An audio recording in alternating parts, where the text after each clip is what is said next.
today, especially in central Harris County, down towards Galveston Bay, LaPorte, Clear Lake. A little bit cooler thanks to that sea breeze coming off the water, but upper 80s as well. The drought situation continues to worsen across the state of Texas. Places like Austin and San Antonio in those severe and extreme levels of drought. Looking a little closer to home here in southeast Texas.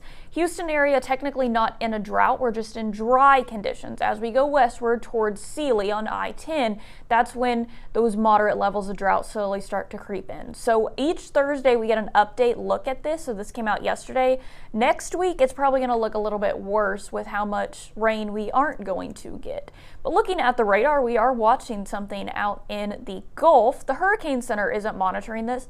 This is kind of an upper level system that's being deterred, but it kind of has that spin to it and something we always want to be keen on, just seeing if something could stir up. Likely chance it's not. We're not talking about a tropical storm, tropical depression, or hurricane here, but this could continue to move westward and give us some relief, giving us a little bit of rain chances. On our Fox weather model, it does show that it continues to move westward and slowly getting some moisture here in the Houston area, especially on Monday. So maybe a start to your work week needing that umbrella.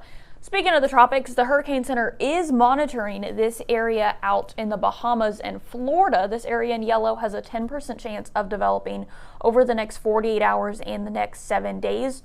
It's moisture left over from Imelda that is continuing to hang around, likely going to move into the Gulf. Also likely it won't develop. But then we're going to watch this area. This is a new update just in the last 15 minutes from the Hurricane Center. This area in orange now has a 50% chance of development over the next week. And it is worth watching, especially if it develops on the lower end side. We could be watching something continue to move our way, but nothing to panic over quite yet. We still have some time. Next few days, those rain chances increase, but our temperatures are sitting in the 90s still. Peyton, thank you very much.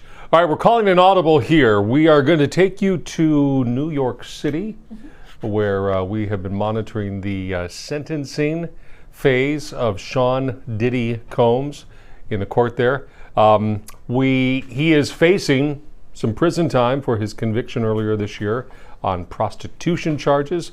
We want to pick up with the latest on the ground there in NYC, our cousins Fox 5.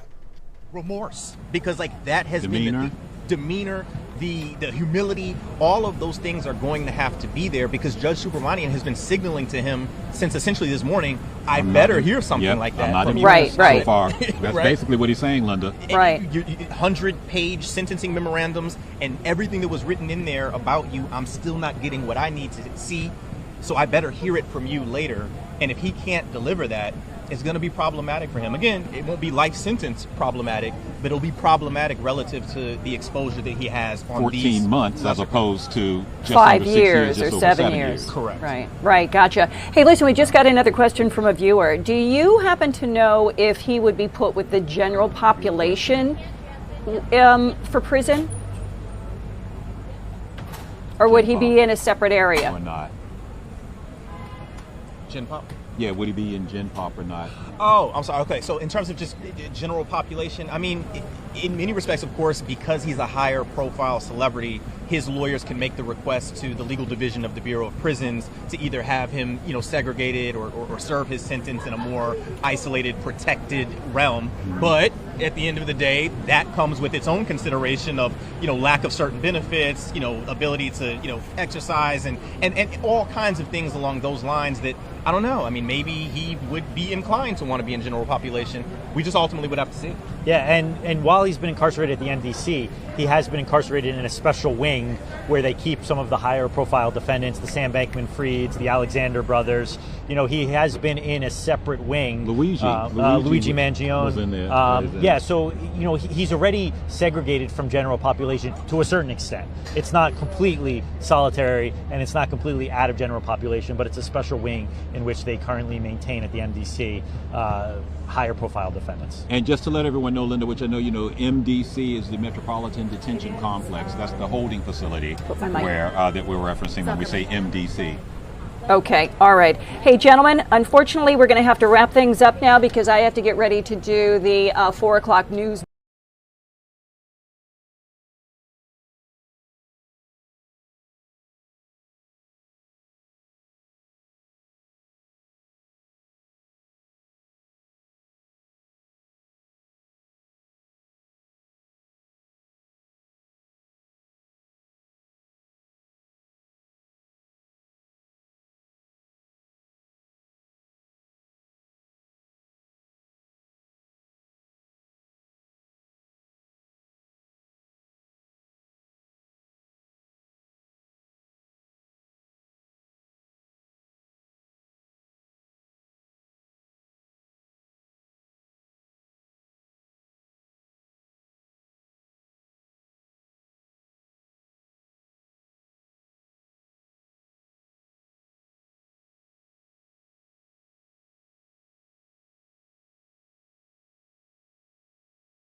Public information that because of the Republican refusal to extend the Affordable Care Act tax credits, that same plan, currently $611 per month, will go up to $2,083 a month in an environment where America is already too expensive, where the cost of living is already too high, where the Trump tariffs are already imposing thousands of dollars per year of additional costs. And now, healthcare costs is about to skyrocket out of control. One final example. In Georgia, the heart of Dixie, in the Deep South, current silver HMO plan from Kaiser Permanente, currently it costs $699 per month. But because of the Republican refusal to extend the Affordable Care Act tax credits, that same plan, currently $699 per month, is about to skyrocket to $2,763 a month. This is going to cause medical bankruptcy for some, and millions of others will be unable to afford the health care that they need for themselves, their children, and their families. This is why we need to deal with the Republican healthcare crisis right now, because the crisis is having real impact on working class Americans right now. And the notion that there's time to wait. Think about this, that Republicans spent all year focused on their one big ugly bill so they can permanently extend massive tax breaks for the wealthy, the well-off, and the well-connected, for their billionaire donors, in order to subsidize the lifestyles of the rich and shameless. That's what they've done all year. And these tax breaks for the wealthy and the well-off, they were scheduled to expire on December 31st. But they spent months obsessed with rewarding their billionaire donors with massive tax breaks, but now claim that the Affordable Care Act tax credits, which expire at the same time as those tax breaks for their wealthy friends, no, they can't be bothered. They can't be bothered with extending them right now. Why is this? Because Republicans just want to gut health care for the American people. And Democrats will continue to stand on the side of the American people, fight for their health care, and improve their quality of life. Questions? Majority Leader Thune, Speaker Johnson have said that they are willing to negotiate on the ACA tax credits, but only if the government is reopened. Is it that Democrats don't trust that they would negotiate in good faith without the leverage of a government shutdown? Well, we don't view a government shutdown as leverage. Republicans have shut the government down. Republicans control the House, the Senate, and the presidency. They've shut the government down. Now, of course, we've made clear we will work in a bipartisan way with our Republican colleagues to try to find a path forward, reopen the government, and reach a spending agreement, but it has to meet the needs of the American people. if we are going to vote affirmatively on a spending bill, I think the American people understand it's reasonable for us to make the point that that spending bill should actually improve the lives of the American people, particularly as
even inside your party.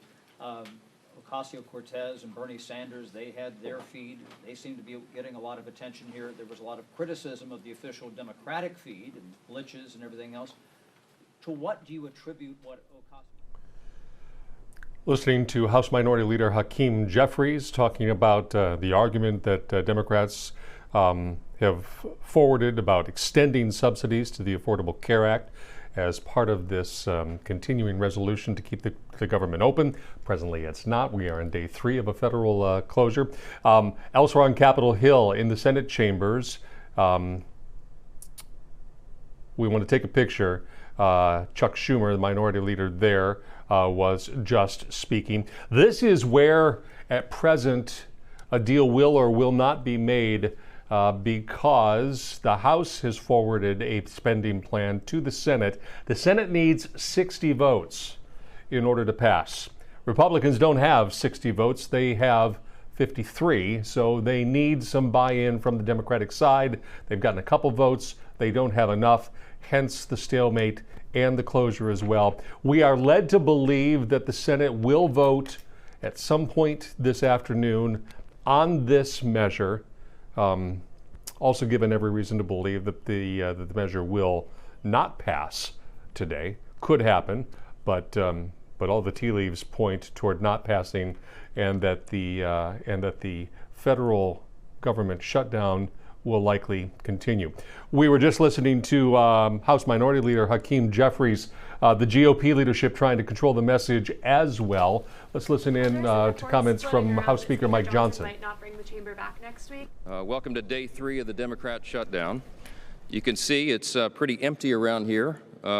There's normally a lot of activity. On an average day, we have about 7,000 visitors here in the Capitol. School children and school groups and visitors and constituents, but they're not here right now. And around the country, all around the country right now, real pain is being endured by real people because the Democrats have decided to play politics. So Leader Thune and I wanted to come out and do 2 things today, just give you a brief update on where things stand with this Democrat shutdown, and then to reiterate once more, present the simple facts about what we're facing. This is necessary because the Democrats have a full-out assault to spin the facts and try to pretend as though they are not what they actually are. And some of the mainstream media are participating in this as well. I was giving our leadership press conference yesterday, and in mid-sentence, I was cut off by one of the networks, CNN. I hope you'll stay with us for a few more moments, because what I was about to say before they went to try to disclaim my remarks was I was about to point to the very page in Chuck Schumer's counter-proposal continuing resolution that proves the very fact that we've been stating. So let me go through that very quickly so everyone here has no question. And I want Chuck Schumer and Elizabeth Warren and AOC and everybody else who's been trying to spin this truth to watch and try to refute what I'm about to show you. Now here's a visual aid, okay? This is the bill. This is the counter-proposal continuing resolution that Chuck Schumer and the Senate Democrats filed. 2 weeks ago, mid-September, the House passed a clean, simple continuing resolution. It merely continues the Biden-era policies and spending that we're enduring right now for 7 more weeks to allow the appropriations process to continue. That's Republicans and Democrats in both chambers working together to get the government funded. We ran out of time because the end of the fiscal year is September 30th. We needed a few more weeks, so we sent it over. Ours is 24 pages in length. It says, let's just keep the status quo so this process, this procedure, this regular order can be done. Chuck Schumer rejected that. Senate Democrats rejected that. Now 3 times they voted against that measure, and this is what they propose in advance, in exchange for that. So instead, the counterproposal, this is page 57. This is on our website. Go to speaker.gov. You can get all these visual aids for yourself, all right? Page 57, section 2141. You see the highlighted language. There's a lot of legalese in this legislation, in these bills, but it says that they want to repeal the health subtitle changes. What does that refer to? You read down here, Public Law 119-21. That's the one big, beautiful bill. That's the American Families Tax Cut. What they want to do is repeal the very important and necessary changes that Republicans voted to put into law. President Trump signed that into law on July 4th, triumphantly on Independence Day. And it was a great marquee achievement for lots of reasons. Well, some of the most important provisions in that law was that it eliminated fraud and abuse of our health system. Medicaid has been rife with fraud and abuse, and so we reformed it. Why? To help provide more and better health services for the American people. Because the problem with Medicaid is it's been abused. We had so many people on Medicaid that never were intended to be there. Medicaid was written for the people who need it most, the elderly, the disabled, sometimes young pregnant women who are in difficult situations. But the resources are being drained. You know why? Because there was 2 primary categories of people that should never have been there in the first place. One was able-bodied young men who are riding the wagon who should be working. We got them back to work. And the other thing that we focused on was the illegal aliens. By the CBO's estimate, about 1.4 million illegal aliens were receiving Medicaid benefits that were intended only for U.S. citizens that met the categories I just described. They were gaming the system. They were cheating the system. And what that means is that less resources were available for the people, the Americans who actually needed it most. So we did the common sense thing, the right thing, the just thing, and we put it in the law. And the president signed that, gladly signed it into law. They want to repeal it. They want to give those resources back to illegal aliens. That's exactly what that highlighted language means. On this exhibit number 2 over here, I feel like I'm back in court. Exhibit number 2, okay? This is the specifics of what that would mean. When we say they want to give $200 billion back to illegal aliens, these are the specifics.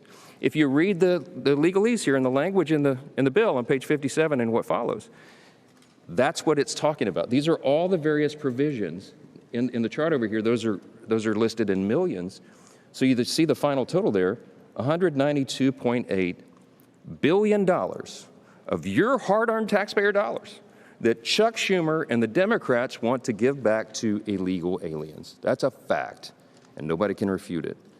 Now look, what we've done is very simple. We sent over a continuing clean resolution. This is standard practice around here. And all the Democrats who are voting against it in the Senate right now, every single one of them have given impassioned speeches about how you must pass continuing resolutions, you must pass CRs, you should never shut down the government because it's dangerous and destructive and selfish and wrong. Well, suddenly they've changed their tune. We're playing, I invite you all after the press conference to go by the Speaker's office in the hallway there, and you can see the highlight reel of all of them saying this passionately, as recently as March of this last year when Chuck Schumer led his caucus to vote for the same CR. They did it 13 times during the Biden administration in the previous 4 years, but suddenly they won't do it. So everybody has to ask themselves why. It has nothing to do with health care. The subsidies that they're saying is the issue is not the issue. That is an issue for the end of the year. December 31 is when that expires. So Congress has 3 months to negotiate that. Certainly we could work on it in the month of October to find some consensus and figure that out, what reforms there may be necessary to make all that happen. Republicans are committed to the health care of Americans. We have already proven that we are making health care more efficient and effective and more available so that we can bring down cost and premiums and improve quality of care. We put the goods on paper. We're doing that. And the CBO analysis that came out August 25th said that these changes that we put in our bill are doing exactly that. The Congressional Budget Office is not a Republican shop, as you all know. They typically go against what I'm doing, okay, but they had to admit that this is going to make 2.3 ineligible recipients no longer on the Medicaid rolls. It's going to save $185 billion for taxpayers. That's exactly what we promised, and that's what's going to be achieved. But we have more reforms coming to try to fix Obamacare, which is not working for the people. But you need common sense, responsible Republicans who are serious about policy to fix that for the people, and that's what we're working to do. The Democrats are stalling that because they need a political talking point. And why? Because Chuck Schumer, who leads the Democrats, is terrified that he's not going to win back his Senate seat. He's afraid that the Marxist far-left corner of his base is going to challenge him in New York. Maybe many of you have noticed New York is probably going to elect a Marxist for mayor. He's terrified by that development. Chuck Schumer is a far-left progressive politician, but he's not far enough left for this base. And so he's got to show a fight against the president. He's got to show that he's fighting Republicans. And because they're playing political games, and they're not doing what he himself said passionately as recently as 6 months ago, that must be done, that you passed a standard bipartisan CR. Because he needs political cover, he is dragging the American people through this. And who's getting hurt? Women, infants, and children, nutrition programs that are now stalled, veterans' health services that will not be provided, people who are low-income Medicare recipients who receive telehealth and health treatment at home. Many of those programs are not being funded. We have troops and TSA agents and Border Patrol agents who are working without pay, protecting the country. And you have FEMA services, health insurance policies, for example, that are being stalled in the middle of a hurricane season because the Democrats want to play political games and try to obscure the real facts at issue. We challenge them. We challenge them to tell us why they're not trying to give illegal aliens health care again when they put it in their own bill. This is not Republicans playing games. I could have put Republican conservative priorities on the CR and sent it over there, but I didn't.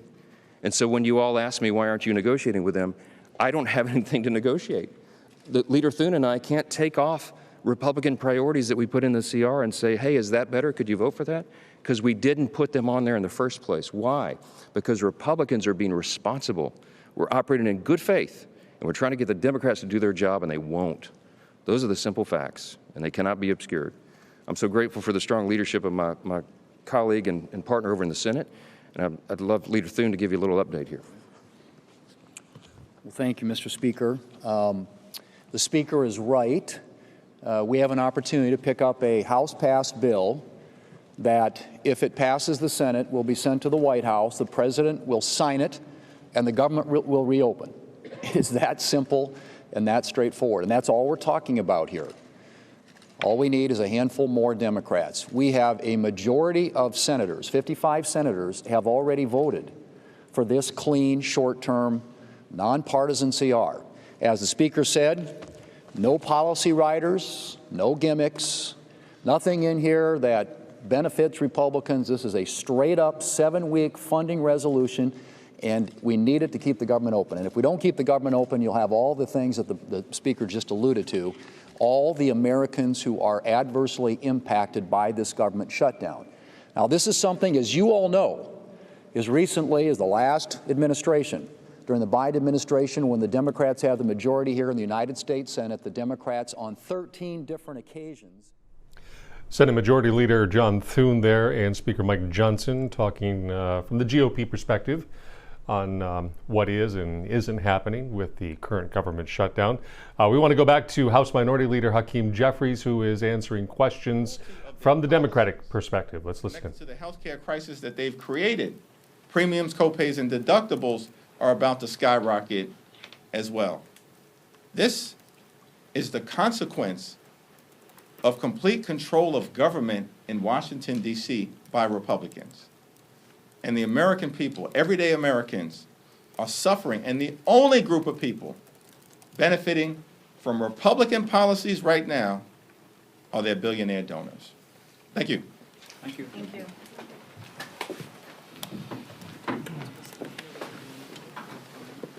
Yes, please.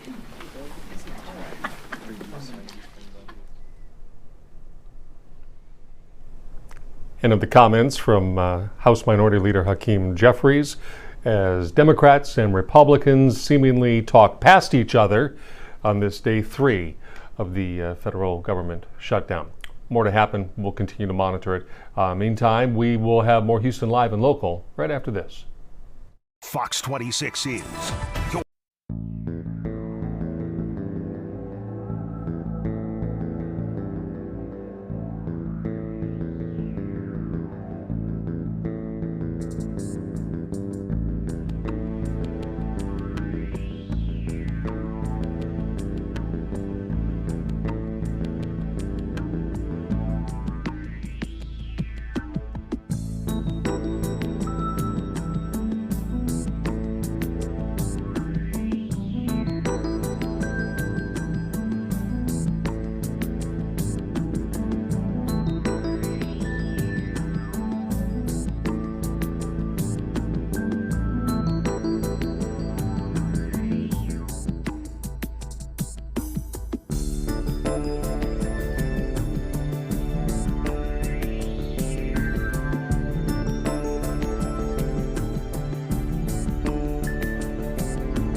YouTube page. Like and subscribe today.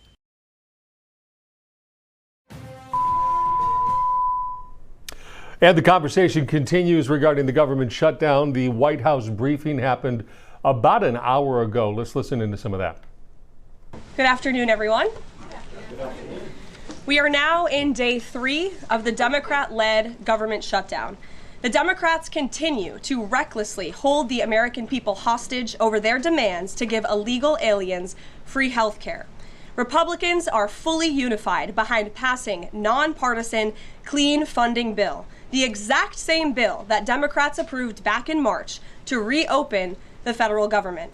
But those same Senate Democrats are now voting against this clean funding bill and keeping the people's government closed. I understand Democrats will have an opportunity very shortly here to change course, and we hope that they will. There are significant personal impacts on millions of Americans as a result of this current government shutdown. The 1.3 million men and women of America's Army, Navy, Air Force, Marine Corps, Coast Guard, and Space Force who serve honorably and put their lives on the line to defend us all are not being paid. Military families are already seeking out food assistance because of financial anxiety caused by this Democrat shutdown. According to new reporting from the Military Times, staff members at the Armed Services YMCA food pantry distribution location near Fort Hood in Texas found a line of military families stretched around the side of the building yesterday at 5 in the morning. According to the staff who work there, that is, quote, not happened ever. They've already had a 34% increase this week over past weeks. President Trump and Republicans fundamentally believe we have a sacred responsibility to protect and provide for our military families with the resources they need to thrive. If Democrats believe in this very simple premise too, they should end this shutdown immediately. Unfortunately, the severe impacts of the Democrat shutdown extend beyond our troops. Nearly 7 million mothers, infants, and low-income families who rely on government-run food assistance will be in jeopardy if the WIC program runs out of money in the weeks ahead. The more than 13,000 air traffic controllers who ensure that Americans fly safely in airports across the country are currently working without pay. The National Flood Insurance Program is in danger of lapsing, which could leave families without necessary help if a disaster strikes, and we are in the middle of hurricane season. Critical services offered at Social Security field offices are reduced for senior citizens and disabled Americans. Helpful transition assistance programs are not being provided for veterans who fought to defend our country and are now trying to re-enter civilian life. The economic consequences of this shutdown are piling up every day.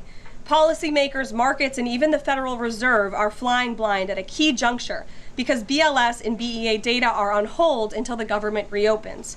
Democrats shutting down the federal government to give health care to illegal aliens could lead to lower growth and higher unemployment rates for Americans. According to a new memo from the Council of Economic Advisors, the U.S. economy could lose $15 billion of growth domestic product each week. Every single week, the Democrat shutdown extends, with a month-long shutdown leading to an additional 43,000 unemployed people. Small businesses are likely to encounter delays in receiving federal loans. Mortgage applications will likely shrink. And just this morning, Business Roundtable, an association of more than 200 CEOs of Americans' leading companies representing every sector of the U.S. economy, put out a statement urging Congress to pass the clean CR that will once again come before them in the Senate floor in just a few moments. Quote, a fully functioning government is essential for American businesses, workers, and consumers, while policymakers continue working on a full-year funding package and other pressing issues. Again, that is a quote from the Business Roundtable. What's clear is that the Democrats' actions account to an intentional sabotage of our country and our people by shutting down our government. This madness must end. President Trump and Republicans are calling on Democrats to reopen the government immediately on behalf of the American public. All we need are 5 Democrat senators to do the right thing and to stop this shutdown. Call your Democrat senator and tell them to vote yes to reopen the government. On another matter, despite the Democrat shutdown, President Trump's efforts to make America safe again continue. President Trump believes that American cities should be the safest places on earth, and he is committed to making this a reality. We've already seen that President Trump successfully made D.C. safe again in only a few weeks. That same crime crackdown will continue to happen in cities across the country and is happening in Portland, Oregon. President Trump will end the radical left's reign of terror in Portland once and for all. The president has directed Secretary Hegseth to provide all necessary troops to protect war-ravaged Portland and any ICE facilities under siege from attack by Antifa and other left-wing domestic terrorists. What's been allowed to happen in Portland, and we saw disturbing video footage of this last night, this is not peaceful protesting, this is left-wing anarchy that has been destroying this great American city for years, leaving police officers battered, citizens terrorized, and business properties damaged. Since early June alone, Antifa terrorists have laid siege to the ICE field office in South Portland. These radical left-wing lunatics have violently breached the ICE facility by using a stop sign as a battering ram, hurled explosives and other projectiles at law enforcement, repeatedly assault and dox officers, berate their law-abiding neighbors, and have even rolled out a guillotine in front of the ICE facility. And more people should be reporting on that. President Trump has sent federal law enforcement to protect federal assets and arrest those fueling this violence.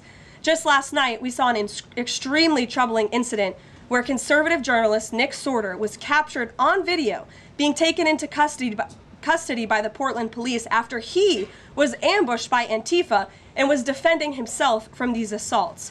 But instead of arresting these violent mob members night after night after night who are ravaging this community, the police arrested a journalist who was there trying to document the chaos, and everyone in this room should be extremely concerned about that. The Department of Justice spoke with that journalist this morning, and they will be launching a full investigation into his arrest. This incident is part of a troubling trend in Portland where left-wing mobs believe they get to decide who can visit and live in their city. It is not their city. It is the American people's city, and President Trump is going to restore that. I just spoke with the president about this, and he has directed his team here at the White House to begin reviewing aid that can potentially be cut in Portland. We will not fund states that allow anarchy. There will also be an additional surge of federal resources to Portland immediately, including enhanced CBP and ICE resources. Law and order will prevail, and President Trump will make sure of it. With that, I'll take your questions, and we will begin today's briefing with our new media seat, Amanda Head from Just the News. Amanda, thank you for being here. Thank you, Caroline. On that most recent topic that you mentioned, reportedly Portland police have not been able to engage protesters to the degree that they normally would. Does the president plan on handling this from that angle as well with city leaders? Yes. From our understanding in the law enforcement that we have here in the Homeland Security Task Force, I spoke with them this morning, and what they're seeing is that unfortunately, local police has been restricted from responding or cooperating at all with federal authorities, which is completely absurd. We have surged federal law enforcement personnel to this city to restore law and order and to work alongside local law enforcement. And we've seen the benefits of this in Washington, D.C. And all of you live here, so you can agree Washington, D.C. is and feels much safer because of the cooperation between federal and local law enforcement. They can and must be working together, and we think it's despicable that these local elected officials who swear an oath to protect their people are preventing law enforcement from doing their jobs on the ground. So that's why the president has directed his team here at the White House, and they are already on it to look into how we can cut funds. And the president wants to work with anyone. If the mayor of Portland were to call him right now and say, "Mr. President, please help us," I am sure the president would be willing to do that. He is genuinely serious about wanting to restore order in America's cities. But it's become apparent that the local and elected officials in Oregon do not feel the same. And that's very unfortunate for the people who live there. And then one more question on the government shutdown. Should there be some type of scheduled layoffs to maybe entice Democrats to come to the table, like every hour another agency, another 100 pink slips? I'm sure Russ Vought has a list of folks ready to go. Well, look, the Office of Management and Budget, as we've said repeatedly, is working with the agencies and our cabinet secretaries to identify where cuts unfortunately can and have to be made. And again, we understand there's another vote happening on the Senate floor in an hour. Maybe if Democrats do the right thing, this government shutdown can be over. Our troops can get paid again. We can go back to doing the business of the American people. But if this shutdown continues, as we've said, layoffs are an unfortunate consequence of that. And Russ Vought has been in contact with our cabinet secretaries at their respective agencies to discuss that. Thank you, Amanda. Kelly. How would this administration define what makes a Democrat agency, which agencies, and what constitutes being a Democrat agency? I think this administration has been very clear, Kelly, that we're not going to tolerate waste, fraud, and abuse in our government. And we've also been very clear to point out when agencies or when programs do not align with this administration's values of putting our country first. You've seen that with USAID and in various other cases where there's been cuts made or funding has been slashed. And so, again, unfortunately, we're having to do a massive review of the bureaucracy to be good stewards of the American taxpayer dollar. And it's the Democrats who have forced the White House and the president into this position by voting to shut the government down. You've talked about thousands likely layoffs coming. Do you have an update on the timeline for that? How quickly? And if the government is restored to funding and back in operation, will that list of potential layoffs still be on the table? Look, as I just stated, the Office of Management and Budget is in constant communication and contact right now with our cabinet secretaries and agencies across the board to identify, unfortunately, where layoffs have to be made and where cuts have to happen. But again, the Democrats have an opportunity to prevent this if they vote to reopen the government. That is all this administration and the president is asking for. Vote for a clean, continuing resolution to keep the government open. Peter. Thank you, Caroline. During the campaign... Thank you, Peter. I was raised to say thank you in the White House briefing room. During the campaign, President Trump said that he did not know anything about Project 2025. Now he knows about it. Is that the blueprint for shrinking the government? Look, the blueprint is what the president and his team and his cabinet secretaries ultimately decide. And the president trusts his cabinet secretaries to identify where there is waste, fraud, and abuse. We pointed out this morning, or Russ Vought tweeted about this morning, a Chicago rail project that was canceled. We paused $2.1 billion in Chicago infrastructure projects, specifically the Red Line extension and the Red and Purple modernization projects.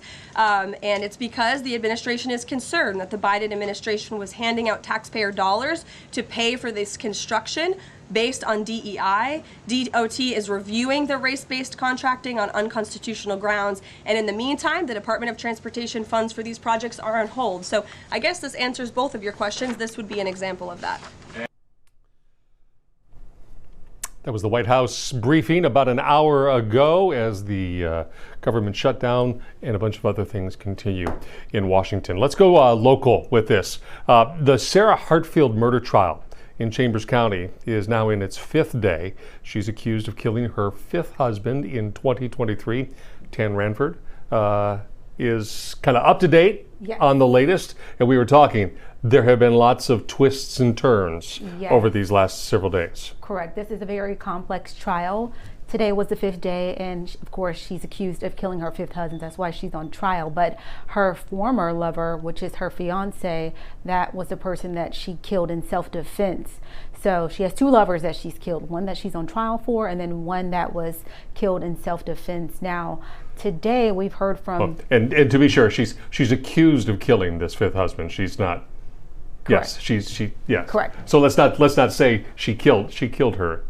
Correct. She's accused of killing her 5th husband, but she in self-defense. Yes, the previous husband. Correct. In self-defense, the previous husband. So today we heard from the previous husband's mom. We heard from a friend of hers, and then we've also heard from an FBI agent as well. So they just kind of went over her background and just talking about. Initially, we did think they would bring witnesses to the stand who were able to recant the relationship she had with the previous fiance that she's accused of killing. So they were able to come and they were able to talk today just about the things that occurred during that relationship. And you know, his mom just talked about how her and Sarah, they went to the funeral together. Sarah put her hand on her son's body and asked, why did they make her do that to him? And Sarah also told the mom that she burnt her grandmother's house down so her brother wouldn't get it. So, you know, that just kind of brings up some of those character flaws that they were concerned about. And in that woman, or in his mom testifying that today, Sarah's brother also testified, and you know, he just talked about the same thing, how Sarah is accused of burning down the grandmother's house so he wouldn't get it.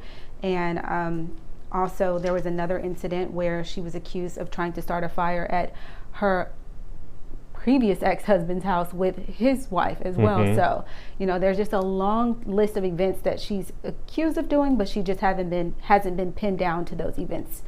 So, legally. For people who haven't been following, the mode of death for her 5th husband was an insulin overdose. Correct. And the suggestion is that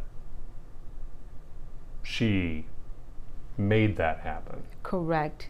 As opposed to an accidental overdose. Right. Right? The insulin levels were high and his blood sugar level was too low.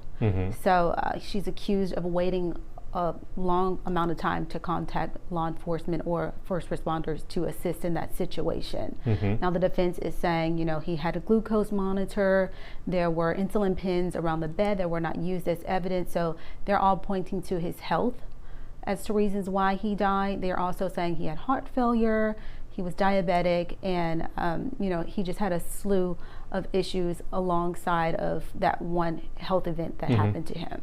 I haven't been able to monitor the daily ins and outs of this trial. Has there been a suggestion as to why prosecutors think she may have done this?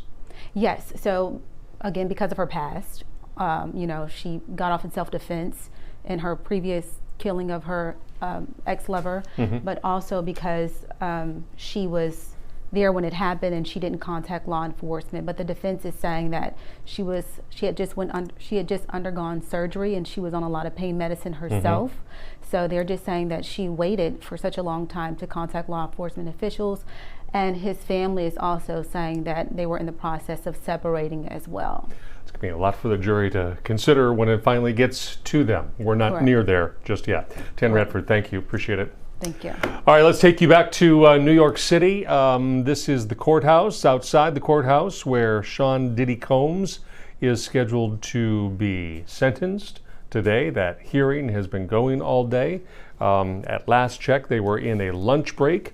The prosecution has asked for 11 years in prison for Combs for his conviction earlier this year on prostitution.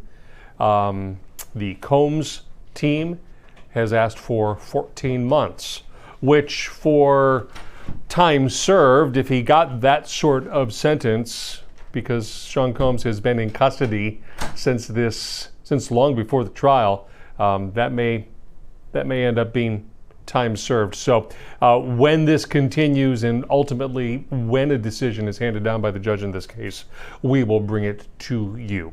Meantime, Houston Live and Local continues right after this. Fox 26 is your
YouTube page. Like and subscribe today.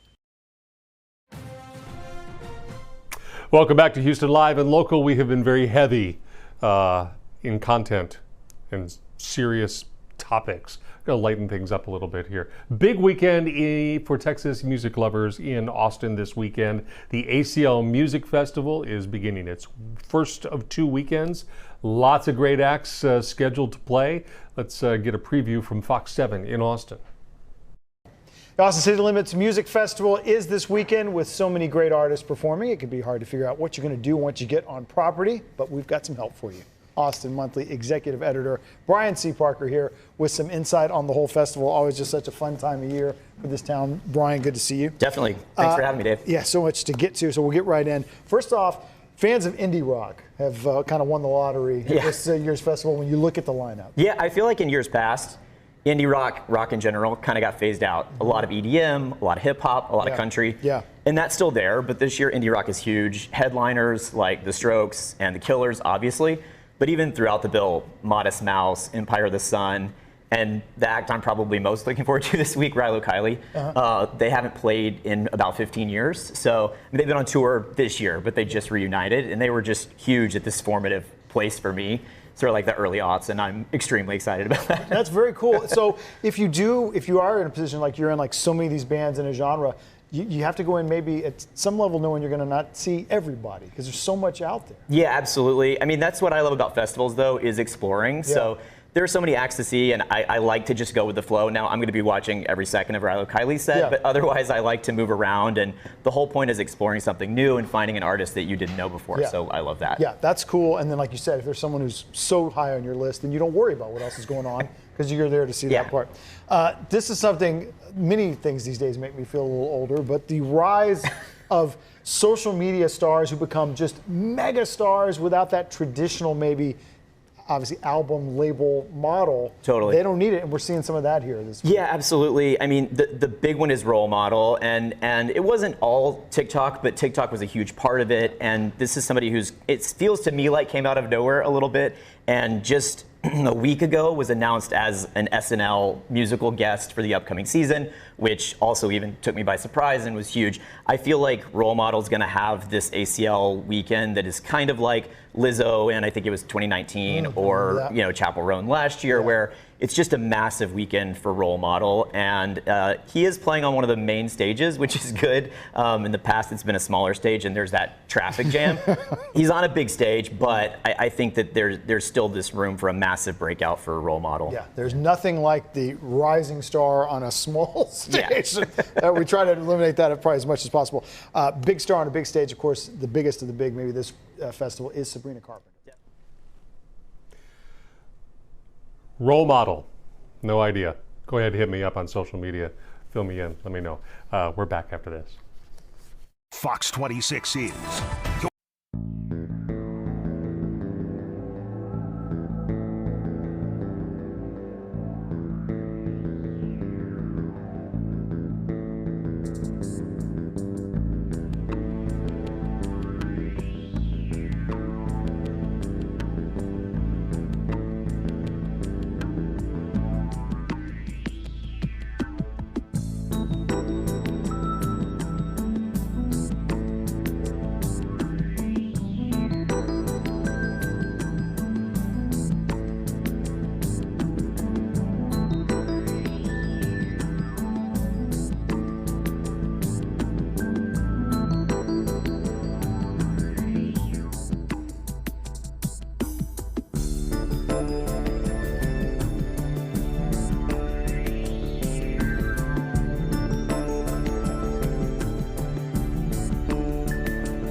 YouTube page. Like and subscribe today.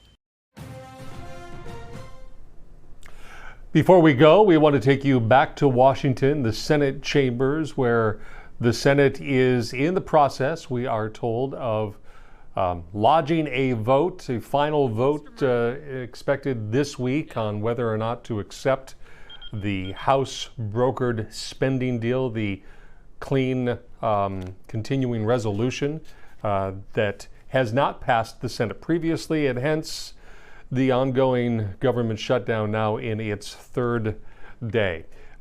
Much has been made that Republicans control the White House, the House, and the Senate.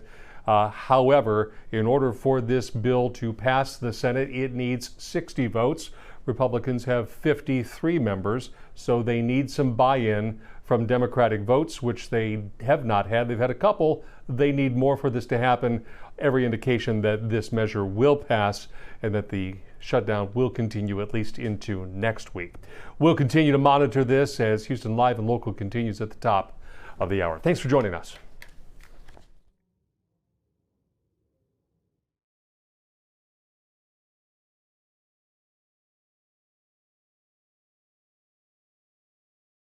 Fox 26 is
Two o'clock.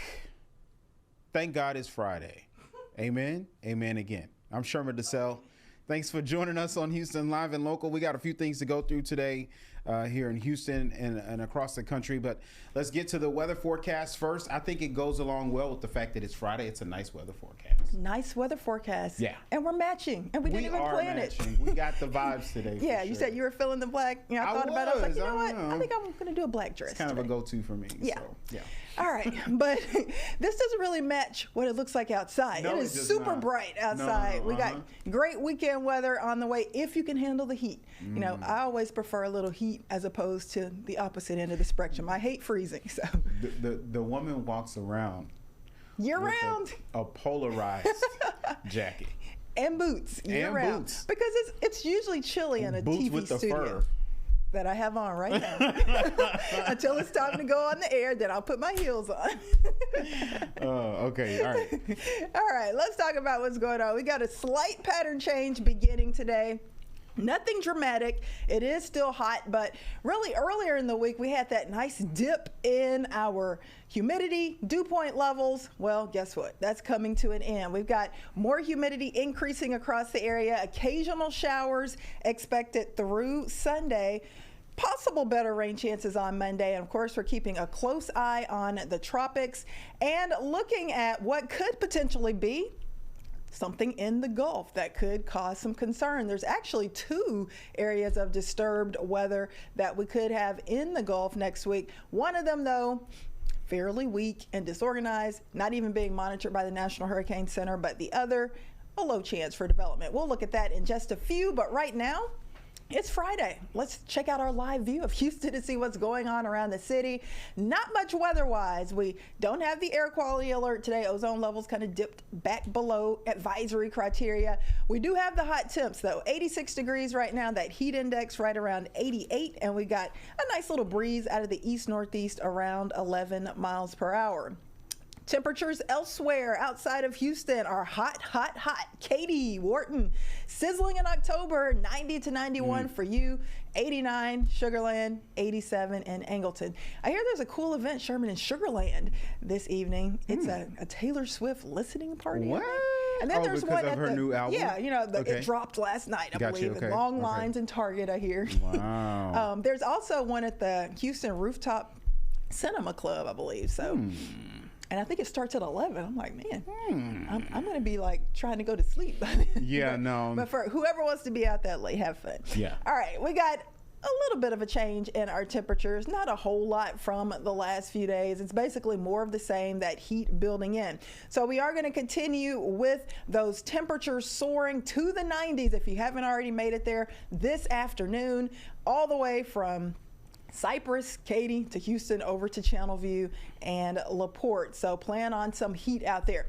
All right, yesterday we did get an update on our drought monitor. This comes out once a week every Thursday, and now we officially have some of our western counties back in moderate drought. We were escaping the drought for a while. We did have a nice time frame that we did have some decent downpours during the late spring into the summer, but the last month or two we haven't had a ton of rain, especially west of Houston, and now you can clearly see parts of Washington County, also down towards Wharton County rather, and also Colorado and Austin counties under that moderate drought. In Houston, we're not officially in the drought conditions just yet, but we are now in that abnormally dry category.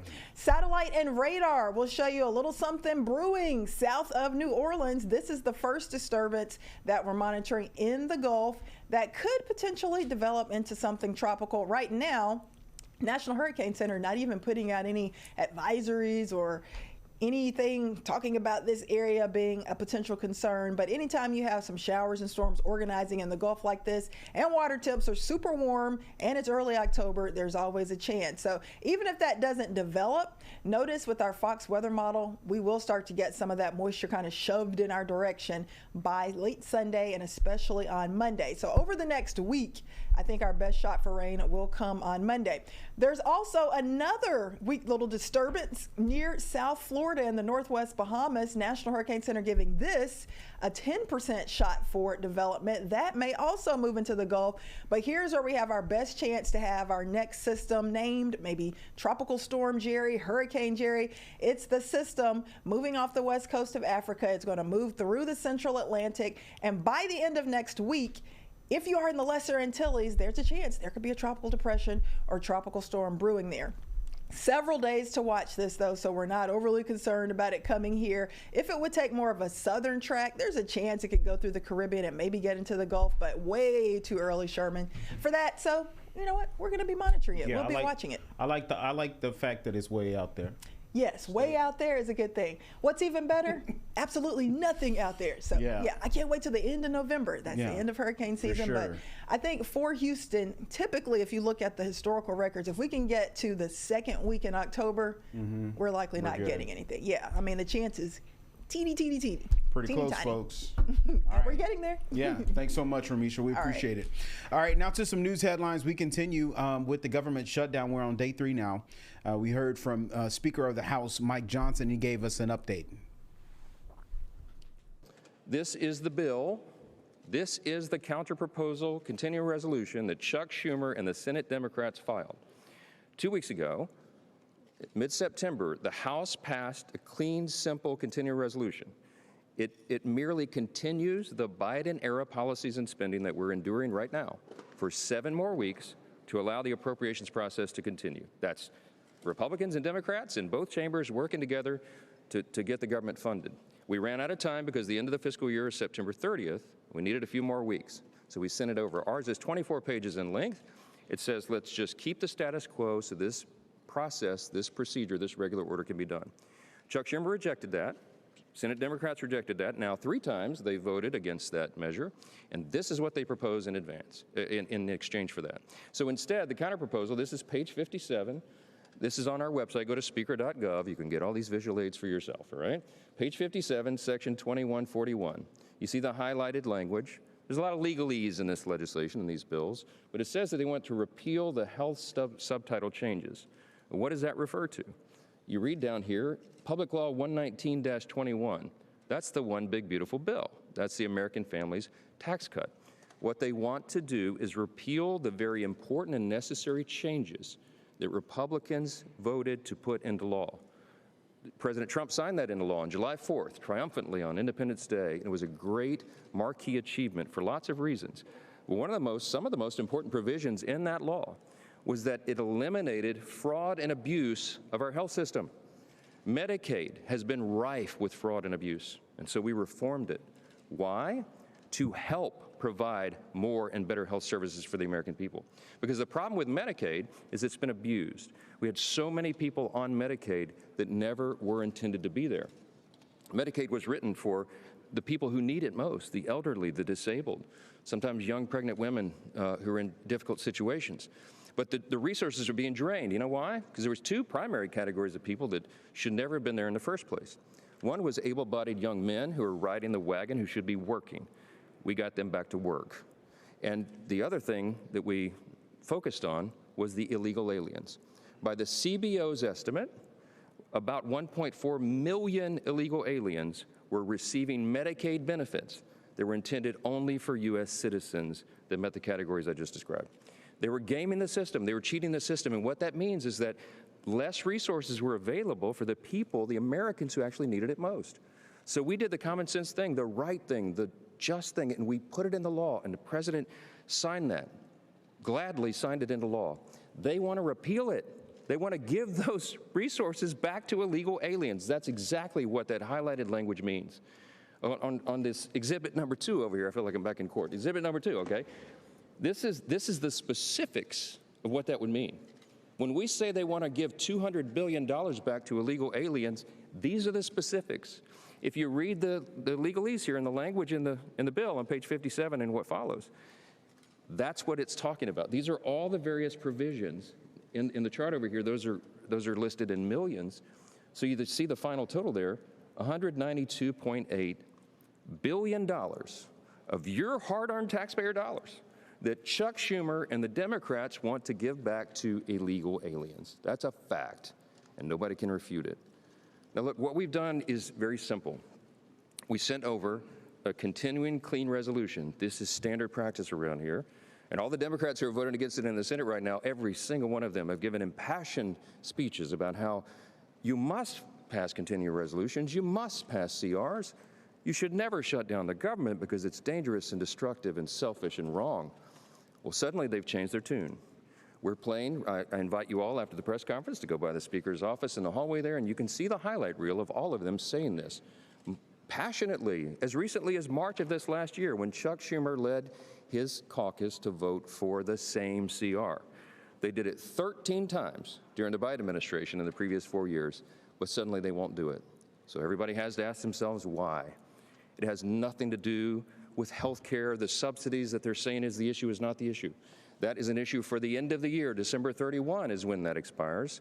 So Congress has 3 months to negotiate that. Certainly we could work on it in the month of October to find some consensus and figure that out, what reforms there may be necessary to make all that happen. Republicans are committed to the health care of Americans. We have already proven that we are making health care more efficient and effective and more available so that we can bring down cost and premiums and improve quality of care. We put the goods on paper. We're doing that. And the CBO analysis that came out August 25th said that these changes that we put in our bill are doing exactly that. The Congressional Budget Office is not a Republican shop, as you all know. They typically go against what I'm doing, okay, but they had to admit that this is going to make 2.3 ineligible recipients no longer on the Medicaid rolls. It's going to save $185 billion for taxpayers. That's exactly what we promised, and that's what's going to be achieved. But we have more reforms coming to try to fix Obamacare, which is not working for the people. But you need common sense, responsible Republicans who are serious about policy to fix that for the people, and that's what we're working to do. The Democrats are stalling that because they need a political talking point. And why? Because Chuck Schumer, who leads the Democrats, is terrified that he's not going to win back his Senate seat. He's afraid that the Marxist far-left corner of his base is going to challenge him in New York. Maybe many of you have noticed New York is probably going to elect a Marxist for mayor. He's terrified by that development. Chuck Schumer is a far-left progressive politician, but he's not far enough left for this base. And so he's got to show a fight against the president. He's got to show that he's fighting Republicans. And because they're playing political games, and they're not doing what he himself said passionately as recently as 6 months ago that must be done, that you passed a standard bipartisan CR. Because he needs political cover, he is dragging the American people through this. And who's getting hurt? Women, infants, and children, nutrition programs that are now stalled, veterans' health services that will not be provided, people who are low-income Medicare recipients who receive telehealth and health treatment at home. Many of those programs are not being funded. We have troops and TSA agents and Border Patrol agents who are working without pay, protecting the country. And you have FEMA services, health insurance policies, for example, that are being stalled in the middle of a hurricane season because the Democrats want to play political games and try to obscure the real facts at issue. We challenge them. We challenge them to tell us why they're not trying to give illegal aliens health care again when they put it in their own bill. This is not Republicans playing games. I could have put Republican conservative priorities on the CR and sent it over there, but I didn't. And so when you all ask me, why aren't you negotiating with them? I don't have anything to negotiate. Leader Thune and I can't take off Republican priorities that we put in the CR and say, hey, is that better? Could you vote for that? Because we didn't put them on there in the first place. Why? Because Republicans are being responsible. We're operating in good faith, and we're trying to get the Democrats to do their job, and they won't. Those are the simple facts, and they cannot be obscured. I'm so grateful for the strong leadership of my colleague and partner over in the Senate, and I'd love Leader Thune to give you a little update here. Well, thank you, Mr. Speaker. The Speaker is right. We have an opportunity to pick up a House-passed bill that, if it passes the Senate, will be sent to the White House. The President will sign it, and the government will reopen. It's that simple and that straightforward, and that's all we're talking about here. All we need is a handful more Democrats. We have a majority of senators, 55 senators, have already voted for this clean, short-term, nonpartisan CR. As the Speaker said, no policy riders, no gimmicks, nothing in here that benefits Republicans. This is a straight-up 7-week funding resolution, and we need it to keep the government open. And if we don't keep the government open, you'll have all the things that the Speaker just alluded to, all the Americans who are adversely impacted by this government shutdown. Now, this is something, as you all know, as recently as the last administration, during the Biden administration, when the Democrats have the majority here in the United States Senate, the Democrats on 13 different occasions voted for this, a short-term continuing resolution. Now, I have to ask, what's changed? What's different about this? What's different is who's in the White House. That's what it's about. It's all about President Trump and the Democrats. You just heard from some Republican leaders, including the Speaker of the House, Mike Johnson.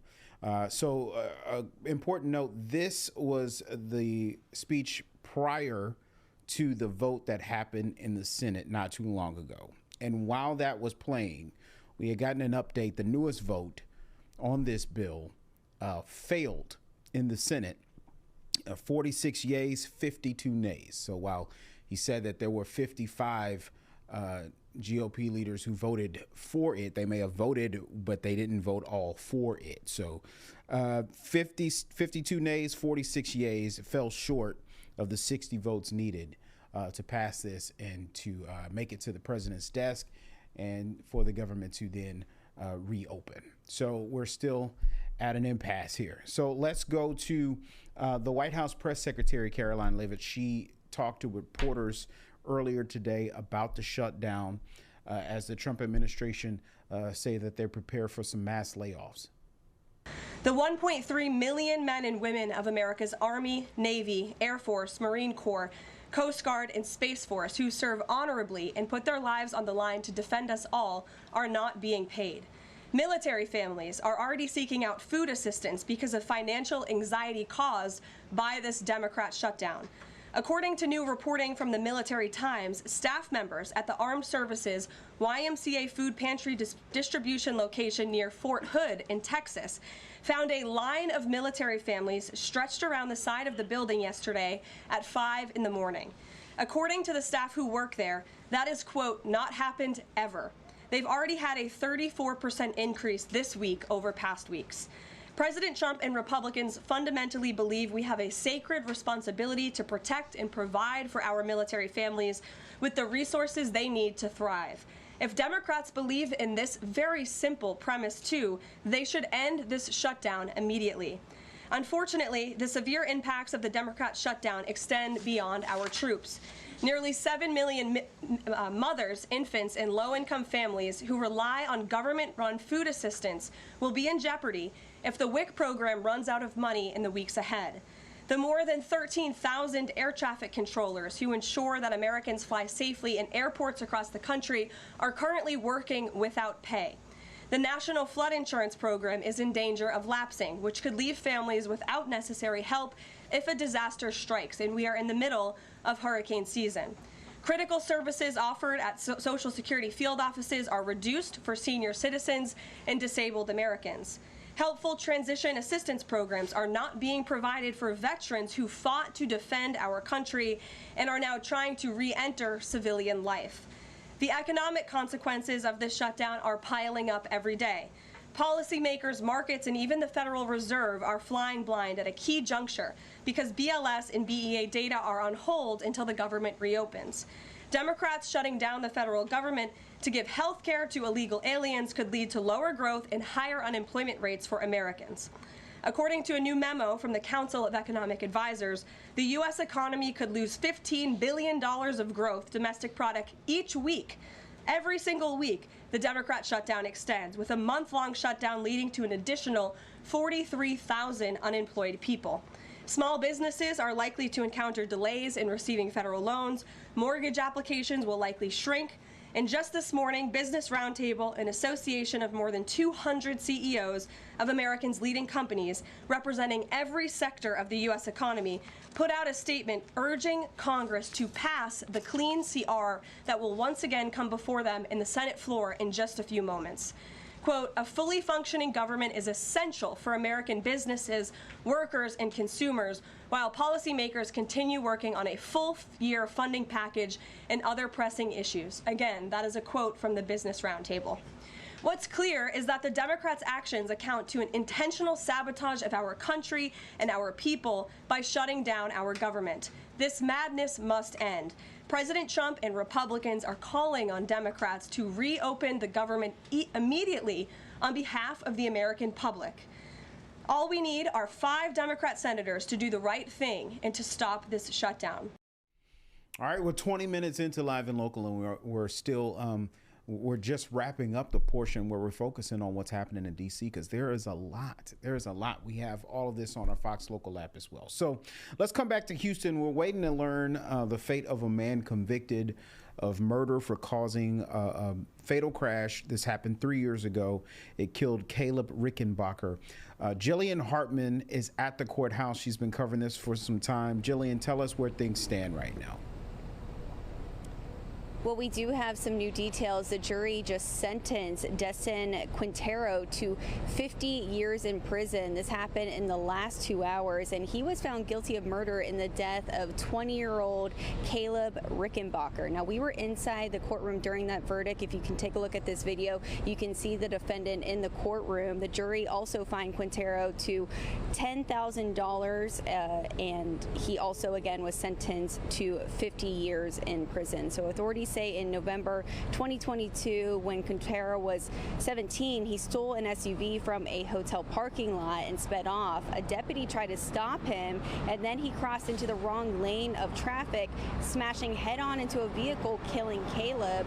His girlfriend, Caleb's girlfriend, was seriously injured in the crash as well.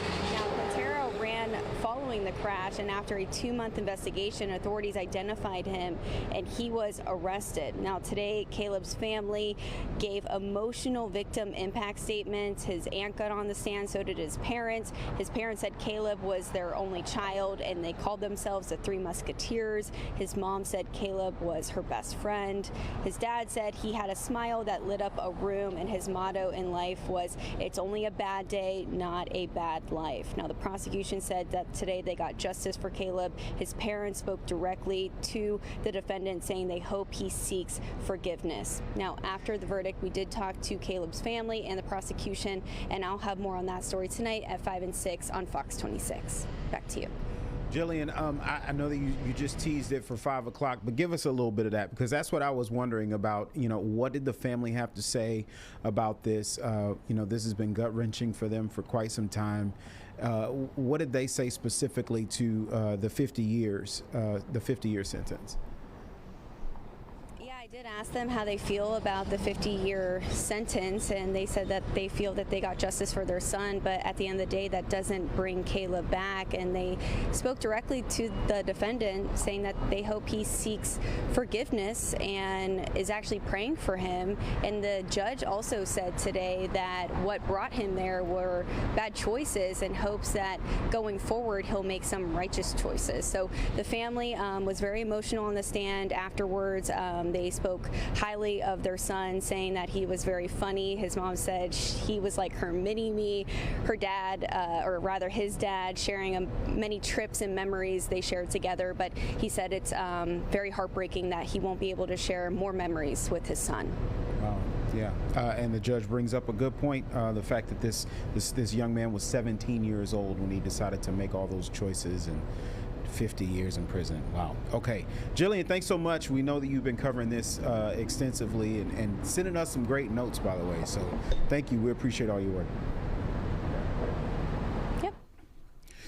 Okay, that was Jillian Hartman. So yeah, Destin Quintero gets 50 years in prison for the death of Mr. Rickenbacker.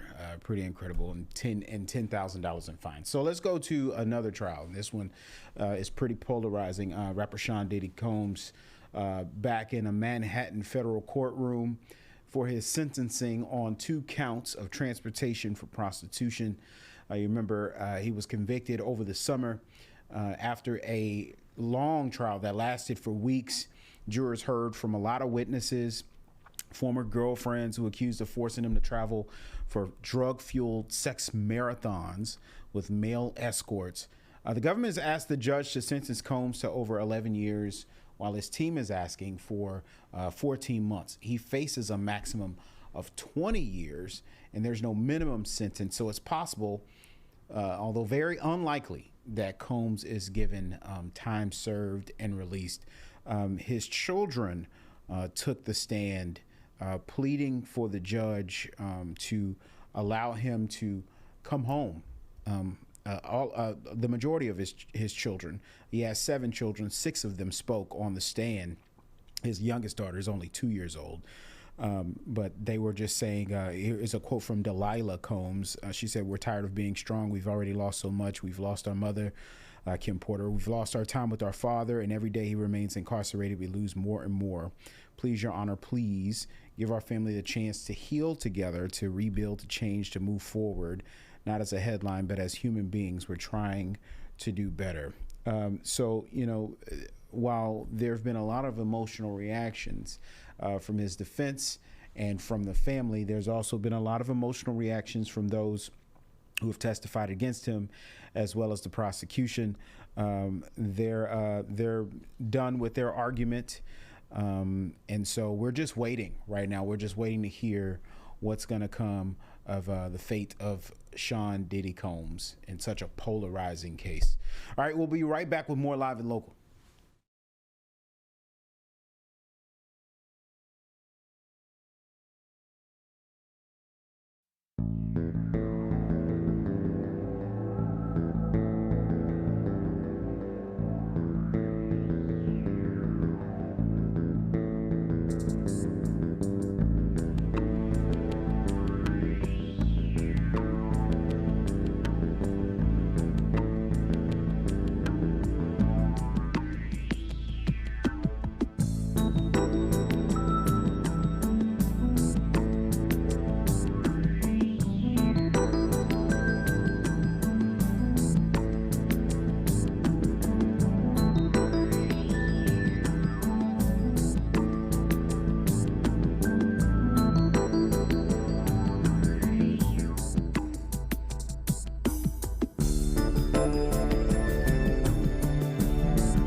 Hey, all right, welcome back to Live and Local. It is day 5 of the murder trial of Sarah Hartsfield in Chambers County. A lot of people have been paying attention to this. Sarah Hartsfield, if you don't know, was accused of killing her 5th husband in 2023. Yes, her 5th husband. With insulin. Joining me now, Tan Radford. Tan, you've been keeping your eyes on this. You've been glued to this trial for the last few days. It's a lot, I'm sure. It is a lot. Just kind of give us a brief rundown of what happened today. More people took to the stand today? Just talking about a lot of people took to the stand today. Like we expected, some people who knew about her previous relationship with her 4th or her ex-fiance rather that she killed in self-defense. They took the stand just talking about her character today. Actually, his mom took the stand. Now, his name is David Braggs, and his mom took the stand just talking about the relationship that he had with Sarah and how he also was planning to leave Sarah as well, and that he was afraid of her at some point. We had a friend of Sarah who took the stand today just talking about her mental health over 20 years and how it kind of declined. And then we also had the brother of Sarah who took the stand today talking about a home that he was supposed to get from a family member that he accused her of burning down. So, it just was a variety of different witnesses that came to the stand, and one of those witnesses was also an FBI investigator. He was talking about a murder for hire plot that they believe that she was involved in, where one of the 5 husbands that she had, this was an ex-husband, she's accused of going there with one of her boyfriends and trying to set his house on fire as well. And all of these legal matters haven't been proven in the court yet. She hasn't been to jail before, aside of this time that she's in jail right now for this trial. So yeah. Okay, all the people who went on stand today, even her former friend, and were they testifying against her, or were some of them in support of Sarah? All of this was against her. This was not in support of her. Okay, so this was all from the prosecution. Right. They just gave their account of who she was. Got it. So what the defense is arguing is that Mr. Hartsfield, Joseph Hartsfield, he died of complications from his health because he did have a heart condition. He did have diabetes with some other underlying health issues. And of course, we know he died of low blood sugar levels. And just going back to some previous days in the trial, they talked about how, that's rare for someone to die in that manner. So she's, of course, accused of waiting too long to call first responders. Have you been paying attention to the court of public opinion? What are people saying about this trial? It's hard to keep up with if you're just joining in, but everyone has, of course, their thoughts on this, and it doesn't help with her background as well. So, a lot of people are just following the case and just giving their recount of what they think about it and how she ended up with 5 husbands and how she continued to get husbands, just knowing the background that she currently has. That's the first question we had here in the newsroom. Like, how many husbands did you say? Right. 5. Right. Okay. So, yeah, this is a complex case. Yeah. But you've been staying on top of it, so we appreciate it. Thank you so much, Sam. Thank you. All right. So we head to Conroe now, an organization hoping to build a memorial for Charlie Kirk. Our Angie Rodriguez was there. A local organization here in Montgomery County is hoping to raise enough money to build a 20-foot Charlie Kirk statue right off of 45, and they've already raised $30,000. Do I think he might have made president one day? Yes. Anywhere where he could have made a change, I feel like he would have done that. And to me, he's probably been one of the biggest change makers that we've had in our generation. I am a strong believer in everything he stood for. The fact that he was 31 years old and taken from us just because he had a different opinion, that really strikes a nerve with me, especially leaving behind a wife and 2 kids, 2 young kids. The main reason I want this statue is not, I've seen people make comments like, well, he's not an idol. I'm not saying he's an idol. I'm not trying to even say idolize him. I want him to stay in history. I want people to see that statue and say, who is that? What did he do for generations to come? Okay. All right. I'm sorry.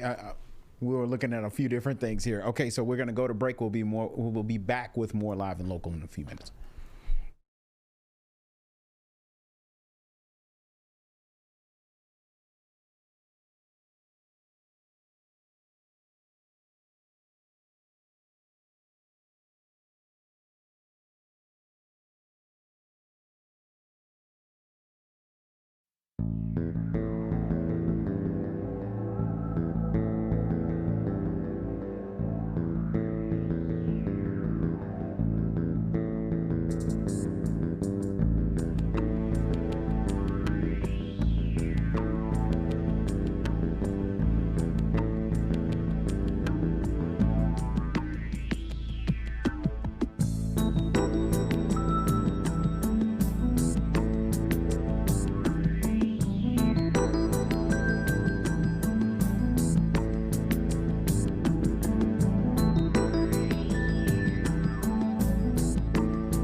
right, so this one's pretty cool. So coming to the Houston Toy Museum, it's an exhibit called The Real Astroworld. Joining me now is the artist behind the big work, Juan Salazar.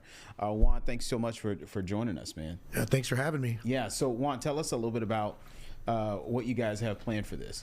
So we put together 21 pieces of art, original art, based on the 90s Astroworld. The 90s is my favorite time of Astroworld, and this is actual Astroworld, the real Astroworld, the theme park that we kind of all grew up with and went to. And so yeah, 21 pieces of art. We'll have merchandise similar to this, like this t-shirt I'm wearing now. Yeah, available for purchase, art prints available for purchase. Okay, what made you do this, Juan?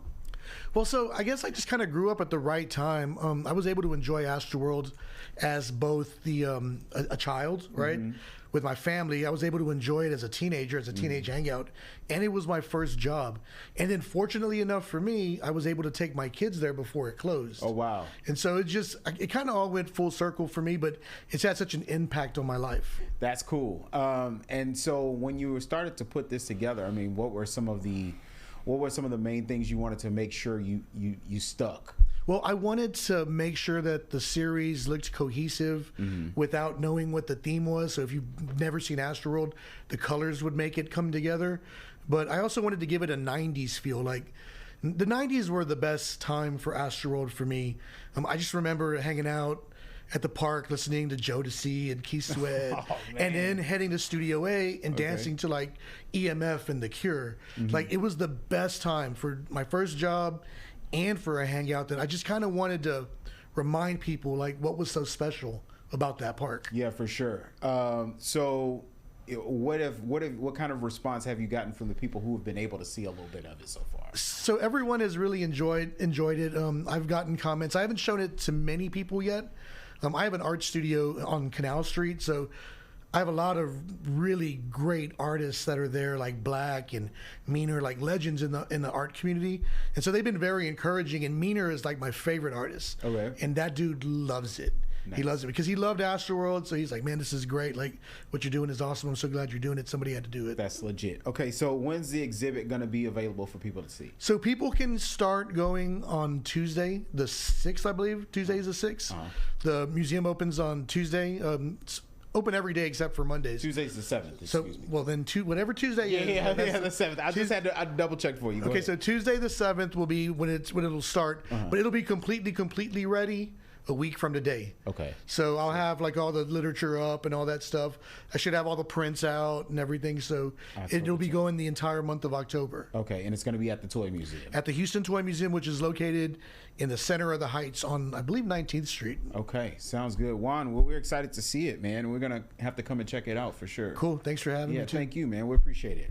Okay, so we got one more thing to show you right now. You can get your Greek on without taking a trip around the world. I didn't write this. But you can you just have to visit the heart of Houston.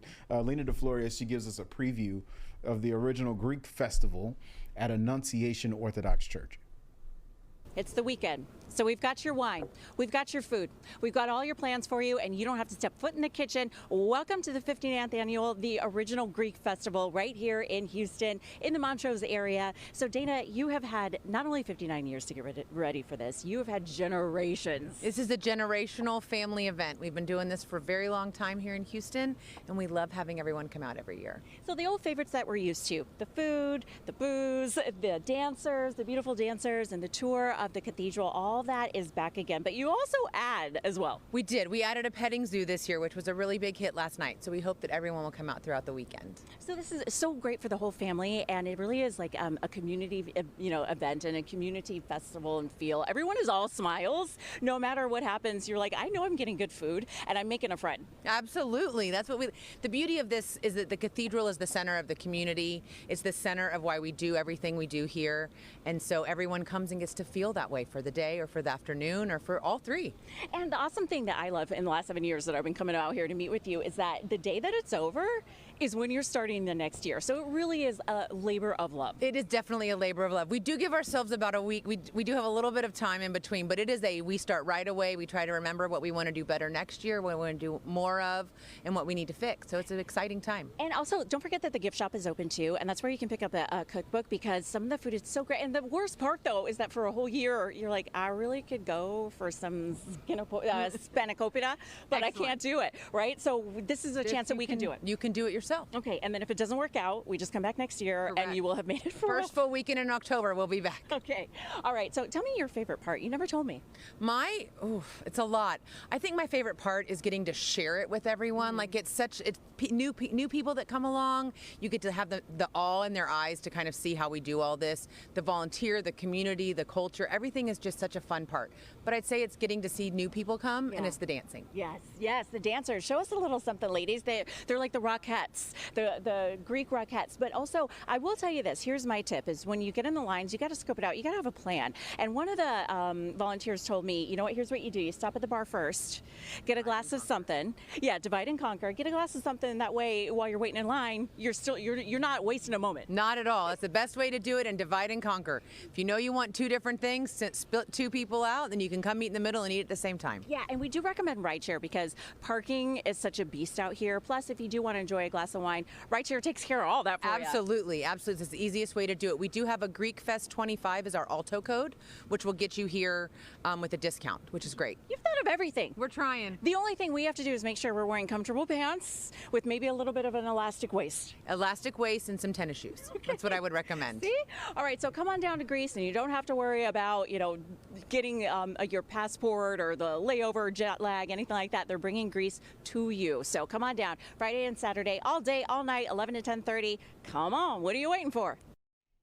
That bread on the thing on the display, that looked delicious. Maybe I'm just hungry.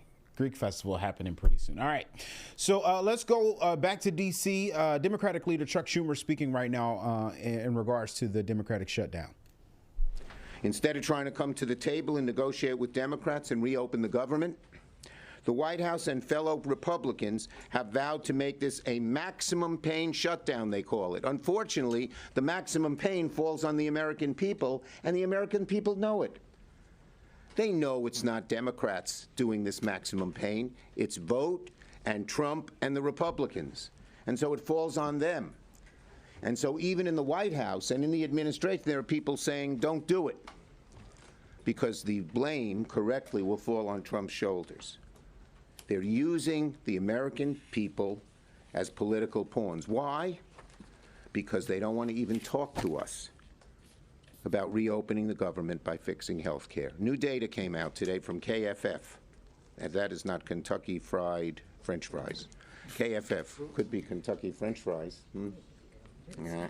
Kaiser family. I know. Aren't.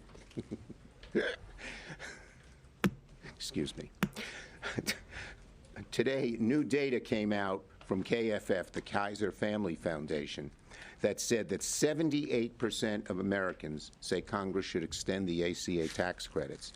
60% of people who voted for Trump said extend the tax credits. And so the Trump administration is feeling it. They know there's trouble.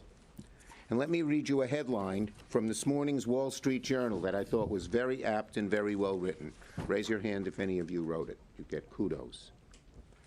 It says, White House senses political risk on health care despite shutdown bravado.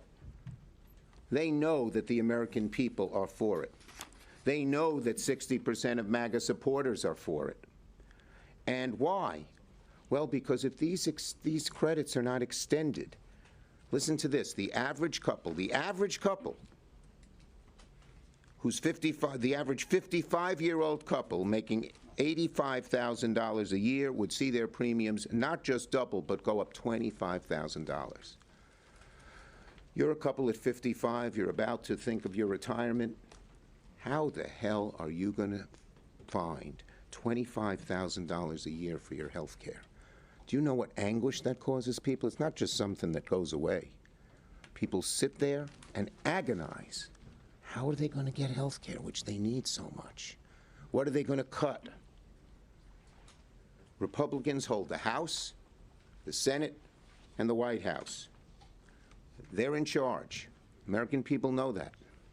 And the American people know that it's only smart and fair and right that they should negotiate with us if they want our votes, not do a partisan bill. They wrote it all with no Democratic input and say, just vote for it, take it or leave it.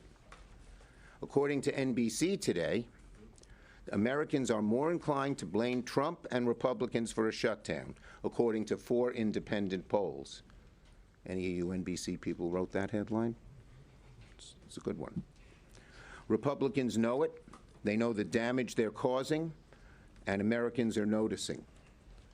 And what's their response? A vow to cause maximum damage. That maximum damage is to American families, and American families know it. What's their response? When they didn't get the votes today or 3 times before? We'll see. Maybe they'll have a change of course. That would be a very good thing if they came and sat down and negotiated with us. And their second response is to just lie. They're so afraid of the truth that they make up lies. Here's PolitiFact when they say, oh, the Democrats want to give the money to undocumented immigrants. Here's PolitiFact. J.D. Vance said, Democrats are threatening to shut down the entire government because they want to give hundreds of billions of dollars to health care to benefit illegal aliens. What does PolitiFact say? False.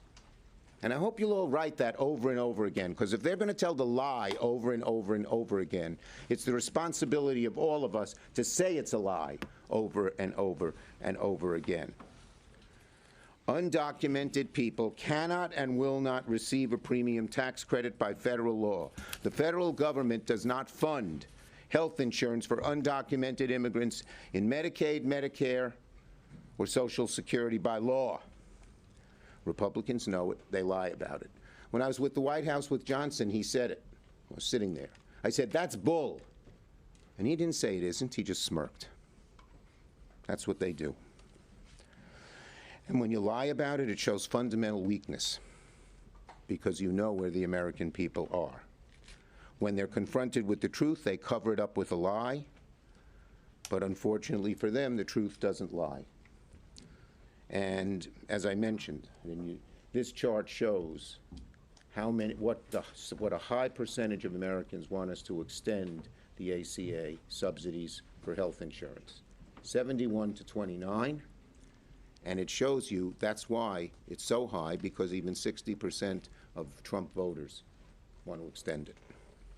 So Americans want lower costs. Americans want to extend the tax cuts. Many of my Republican colleagues want that too. So it's simple. They can reopen the government and make people's health care more affordable at the same time. And the only people making it a choice between one and the other, between health care and opening up the government, to the Republicans. We're not. We say we can do both.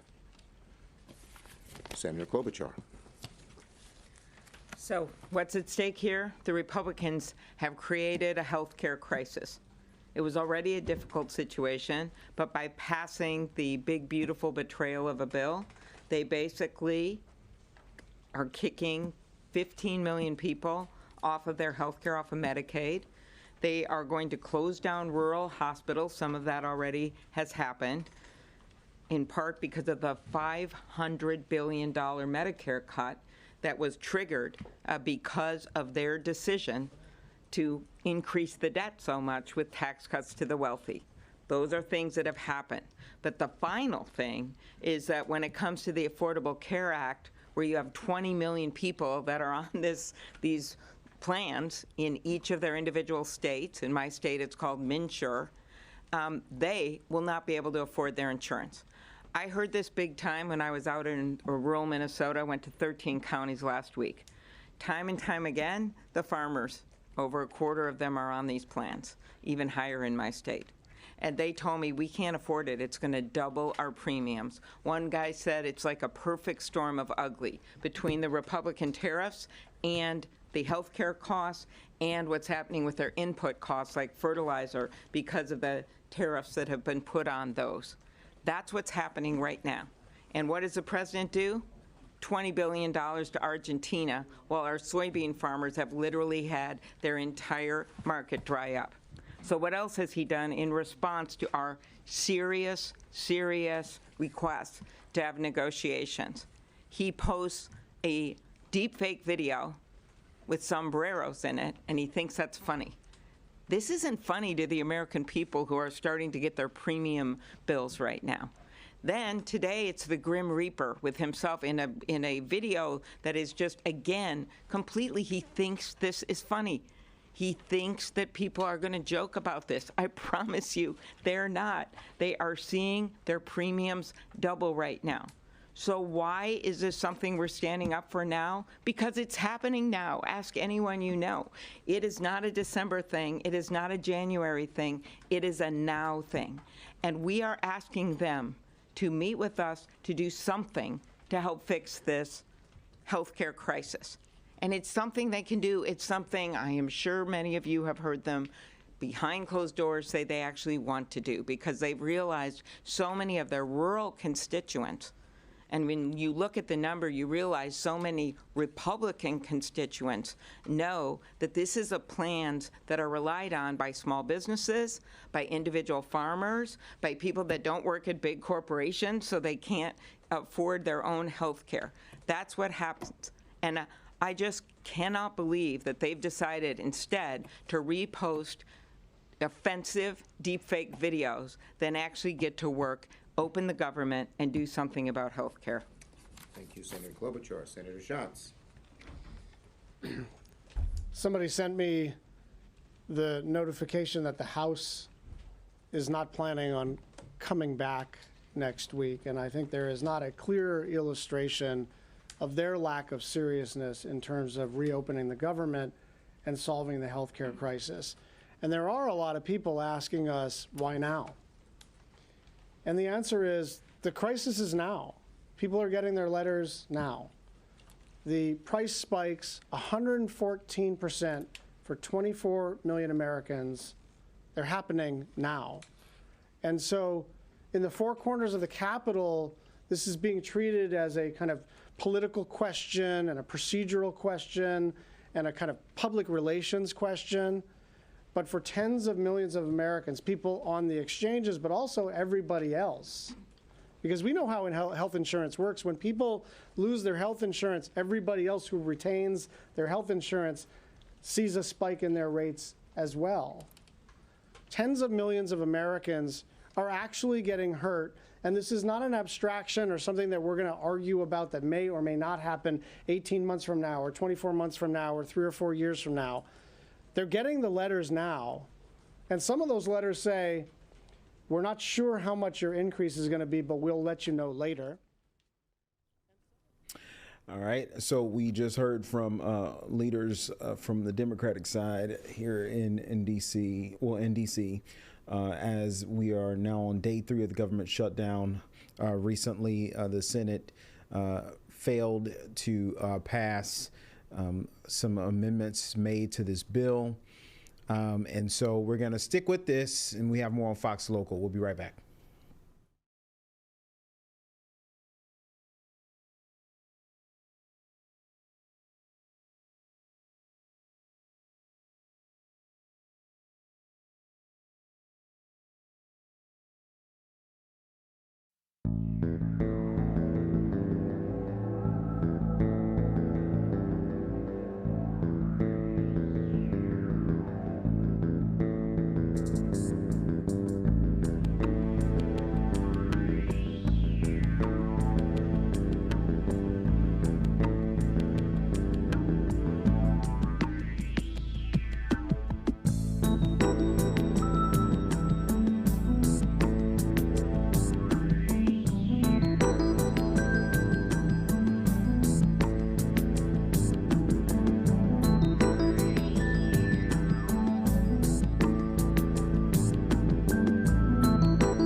that does it for today's Houston Live and Local. We actually are going to extend this over into the 3 o'clock hour, so don't go anywhere. We still got a few things to cover, all right? We'll be right back in a few minutes.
Thank you so much for joining me here on Houston Live and Local on a beautiful Friday. I'm Anthony Antoine. Hopefully you guys are excited for the weekend ahead. But before you do that, let's get you guys caught up on what's taking place. We are standing by for some breaking news here. We'll get to that in just a second involving Hamas and Israel. But first, Ramisha is joining us now with that forecast as we get ready to head into the weekend. Hey, not many complaints from me. In fact, I'm enjoying spending time outside. You know, I like a little heat. I'm usually cold in the studio, so it's nice to get out there and enjoy temps near 90 in October. Yes, a little hot, but it's better than the opposite end. So, I agree. It could be snowing. It could be 30 or 40 degrees. So thank goodness we don't have that. Yeah. Are you? Okay. Think we're going to some breaking news? Okay, so we're going to go to that breaking news now. Fox News Channel giving us some details that Hamas has agreed to release all of the Israeli hostages. Let's take a listen in. One way or the other. Thank you for your attention to this matter, President Donald J. Trump. Again, that is just a portion of the statement there that he posted on social media, as the Associated Press now reporting that Hamas says it's accepted some elements of the deal, including the release of all remaining hostages, but that others require further negotiations over the next 48 hours. That is what we're going to be watching as we see exactly what those portions are that Hamas wants to change and whether or not President Trump and Prime Minister Netanyahu will agree to that. Again, we'll keep you posted right here on Live Now from Fox as we get additional details. I want to take you out to another big story that we have been following, and that is the Diddy situation here with the sentencing. All right, so we'll get more on that breaking news. Again, just hearing there that Hamas has agreed to accept portions of that 20-point plan that initially was set forward here by Vice President Trump and then Prime Minister Benjamin Netanyahu when he came to the United States here in D.C. and they held a joint press conference. More on that to come, but let's get back to this forecast here. What's going on? Yeah. We got a lot of things going on across H-Town. I hear there's a lot of listening parties going on tonight. One in Sugarland Town Square for Taylor Swift's new release. What? Yeah, Sugarland Town Square, I think 6 to 9 p.m. They've got some extra goodies for folks that come out. And then a late night listening party, I think at the Rooftop Cinema. That's in H-Town. You know, I've always wanted to go to that. I've been there once. It's always on like a Friday or a Thursday. It's actually really nice. They make you put on the headphones and you listen that way, and then everybody's outside watching the movie, so it's pretty nice. I've always wanted to do that, but I can never do it because it's usually when we're working. It's usually when we're working, but well, every now and then, if you're ever off, I mean, I've only been once, but it was a cool experience because I'm so used to a regular movie theater. Right, it's nice little outdoor. You know what's happening? It's family weekend at the University of Houston. Okay. They got a big football game against Texas Tech, number 11 ranked in the country. Okay. So a lot of families going to be in town at UH, and the weather is going to be looking decent for it, hopefully. A few changes. So we're going to talk about some subtle changes, but nothing crazy because it can get really crazy here in a hurry, and nothing like that. I don't think we're talking about any severe weather, but we do have some changes taking place. One of those changes will be the fact that it's starting to feel more like H-Town out there. The humidity is increasing. Dew points are now up to the middle 60s, so that thick, steamy air starting to return, that wind shifting from the north and northeast back to the east and southeast. So we're close to 90, and we've got more of that humid air to deal with for your weekend plans. Basically, we've been baking in October. We made it to the third day of the month. We're not in the core of the heat wave. That would be up towards Chicago, Minneapolis, Omaha, but we are definitely on the edge, and we've been seeing those temperatures running about 5, 6, 7 degrees above the norm. So we could definitely use some heat relief. We could use some rain. Our drought conditions are starting to creep back up on us in our western counties because we've had so very little rain over the last 30 days. In fact, our percent of normal rain stretching from College Station to Brenham, Belleville, Sealy, down to Eagle Lake, less than 20%. Not that much better for Houston, but we've had a few more downpours than our friends out west. So we need some rain. I don't think we're going to get a ton over the weekend, but we will at least have some small chances, a 10-20% chance for Saturday and Sunday. But clearly you can see those drought conditions have increased. This drought monitor updated yesterday morning, putting Houston, basically all of Harris County, Montgomery County, and down towards Galveston County under that abnormally dry condition. That means that we're not quite at drought levels, but we're getting close. So the next update, we certainly could have that. Also, you can see the moderate drought has returned for Brenham, Eagle Lake, Columbus, and Wharton. So with very dry air in place, that has increased the fire danger for this week as well. We've had a few short-lived fires out there, nothing too major, but we really could use some slightly cooler temps and we could use some rain. But here's the deal. For the weekend, one of the changes, moisture is increasing, humidity levels increasing, and we actually have a disturbance south of New Orleans, and that is actually excuse me, that is actually going to spread a little moisture our way as we go through the weekend. So bottom line, we are looking pretty good. We'll just have slightly higher chances for rain, and we'll also have those temperatures remaining on the warm side, likely in the low 90s through the weekend. As far as the moisture increasing, we're monitoring not one but two disturbances. We've got one in South Florida or close to it near Miami that could turn into something tropical, just a low 10% chance of that happening. And then we have another disturbance south of Louisiana. That is going to bring a lot of rain, basically from the Louisiana Gulf Coast over into Florida. So you can see that area in red. That's going to be the greatest chance for heavy rain over the weekend. But even here, I do think we will have a few downpours that will be moving in over the area. So satellite radar will show something kind of interesting near New Orleans, southern Louisiana. We've got a group of showers and storms, kind of seeing a little bit of a spin there, so we'll have to wait and see if the National Hurricane Center names this as an area of interest or area of concern. Right now, the only area they're monitoring would be the one near South Florida, but clearly, whether this develops or not, we will have the opportunity for a few more downpours, Anthony, as we go through the weekend, and I think our best chance of rain is going to be on Monday. So watching things closely, like I said, some subtle, small changes, a little bit more rain, more humidity, but nothing extreme, which is great. All right, we'll take it. Thank you so much, Ramisha.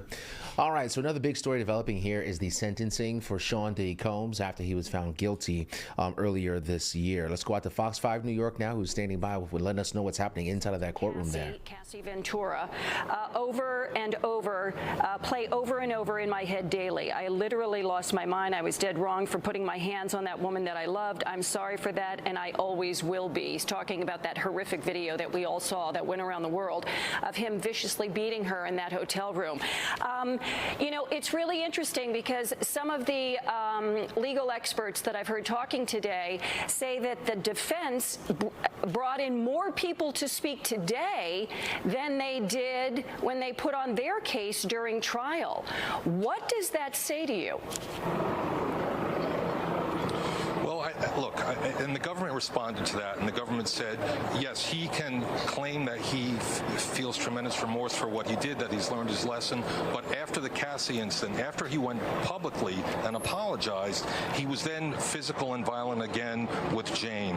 So I'm not so sure that coming from Mr. Combs, that's necessarily going to move the needle when it comes to the court. However, all of the individuals that testified today talked about their ability to help him to continue to rehabilitate, to go to Miami, to have all the services in place that he needs to continue his rehabilitation. And I think that's the sort of thing that the court would like to hear, to know that if the court does take a chance, and when I say take a chance, I don't mean sentence him to 14 months, I mean give him a sentence on the lighter side, that there are going to be a lot of safeguards in place to make certain, because it's not just with respect to himself, it's also with respect to society as a whole. And he has to make sure when he sentences Mr. Combs that he's protecting society as a whole. Which is interesting, Linda, because one of the points that the defense actually made, the prosecution actually made this morning when they went the first time to speak, they basically asked the court to take into account, they called him a threat to the public. That was actually the phrase that was used when prosecutors were making their case, that he should get the 11 years and some months, 3 months or so, that they were looking for. So the fact that they actually deemed him being a threat to the public was part of the case the prosecutors actually made this morning when they were presenting the first time. They were on the stand right now, or as you said, you may have a quicker update than we did. Yeah, and that's actually part of the sentencing guidelines themselves. When you look at the sentencing factors, there's general deterrence that talks about the court's need to make certain generally that a message is sent to the population, to society, that this sort of behavior is not going to be tolerated, even if the court were to feel from a personal standpoint that Mr. Combs has been rehabilitated, he's on the right track. There also needs to be a message sent that to society as a whole that this sort of conduct is not going to be allowed. Linda? Yeah, Antoine, we're being notified here. I'm looking at Slack, and for our viewers at home, what Slack is, it's kind of like an email system that we use here within Fox News. But we've been notified that Combs is shuffling through some papers. He's wearing a pair of glasses, and he is standing up now to speak to the court. So this has been going on since 10 o'clock this morning. The judge now hearing from Diddy. Also, earlier today, when his children spoke, Lisa Evers, who's been inside the courtroom all day long, and she came out during the lunch break, and she was telling us that he got very emotional, that he was holding his head and looking down. He started crying. You know, his shoulders were shaking when his children were speaking. How much influence, you know, Peter, you've talked to this a little bit here, but how much influence do you think that's going to have with the judge for the sentencing? Will it have really any impact on the amount of time that he gets?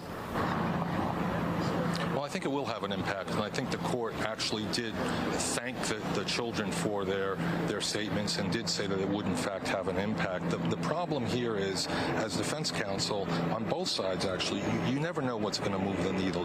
You don't know what exactly is going to cause the judge to maybe change his or her mind, to maybe give a better sentence. So essentially what you need to try to do is to try to carefully put forth as much information as you possibly can. And I think one of the most significant parts of the sentencing proceeding today was, in fact, the video that the defense put forward that I think was an 11-minute video that had, years, if not decades, of Mr. Combs doing all sorts of great things in the community, not only with respect to contributing money, but also his time and the many things that demonstrate that. They highlighted the entrepreneurship, if you will, and the business part and the impact on the community. That was what his attorney, Nicole Westmoreland, I believe, was the defense attorney, Linda, that started that part of the presentation. How much of a factor will that be? Because you have a judge who's been on the bench for about 2 years now, his most high-profile case in his career. How does he approach something like that, given the amount of experience that he has? Yeah, I mean, it's really difficult to say, Antoine, because we don't have a lot of history with this judge, so we don't really know. I think based on how he conducted himself during the course of the trial for those 8 weeks, I think people thought that he was pretty fair. He was pretty down the middle, and I think the defense was pretty optimistic about that from a sentencing standpoint. At the same time, you could argue that along the way, with respect to his denying of bail, his denying of the Rule 29 motion to set aside the verdict, he was taking a difficult position with respect to Mr. Combs. Okay. Linda, I think you have an update, Linda, that just came across. I think Vito, our producer, was passing something along. Oh, okay. The latest thing that I'm seeing here on Slack is that that's when Combs was standing up to start addressing the judge. And again, he's been in court since 10 o'clock this morning. And so what they had been talking about earlier today as well, Peter, is that they were bringing in so many people to talk, and so many of his defense lawyers. I'm sorry, you have to repeat that? My producer's talking. Who called his behavior disgusting? He's baking it up. Sean Diddy Combs, talking to the judge right now, standing in court, just called his behavior disgusting. Give that to me again. Shameful and sick. That's what he just said to the court, to the judge in court. And he's going to be speaking for quite some time. Originally, Peter, there was some word that maybe this sentencing would spill over into Monday because they have so many people talking today. The fact that Combs is talking now, do you think that the judge will end up sentencing him today? I do think. I think there's still time, and I think that may still happen depending on how long Mr. Combs goes in his statement. But to the prior question with respect to what was done over the lunch break, I think what you're seeing now maybe with respect to Mr. Combs saying that his behavior was disgusting and inexcusable, all those things, is being emphasized now, and maybe was discussed over the lunch break as to with respect to what he needed to say. To the judge, given that the judge didn't find him remorseful in regards to the 2 convictions that he did get. Correct. Disgusting, shameful, and sick. Linda, you said, I'm sorry, I'm taking notes as we're going also, Linda. Got it. I'm just getting the word too. Our producer is talking to me and updating me on what's going on, and that people inside say that Sean Diddy Combs is sobbing in court while he is addressing the judge right now, that he is sobbing. Now, earlier today, he started crying when his children testified, or didn't testify, but spoke on his behalf. And now he is in court addressing the judge, and he is sobbing. Yeah, it's difficult because the government would argue that he's sobbing because he feels sorry for himself and he doesn't want to face a lengthy sentence. I believe, and I think it's been pretty clear over the past year, that whatever remorse he is at this point displaying is legitimate and sincere. And I think that, and I hope that the judge will take it for what it is. And I think what it is a sincere expression of remorse. remorse? Well, Linda, we'll see. We'll keep you updated out here in the field, absolutely. And as you pointed out, we're on the outside. Lisa Evers is on the inside. Right. My colleague Duarte Giordino just got here, so he'll be here with all. We've got you all covered. Back inside to you. Antoine, great job. Peter Frankel, thanks as always. Great insight. Okay, stay with Fox 5 right here and online. You can stay up to date on the sentencing on our Fox local app, and we're going to be right back with another update on the 5 o'clock news or with any breaking news as it happens. Also coming up today, we are following more breaking news in the Israel-Hamas war.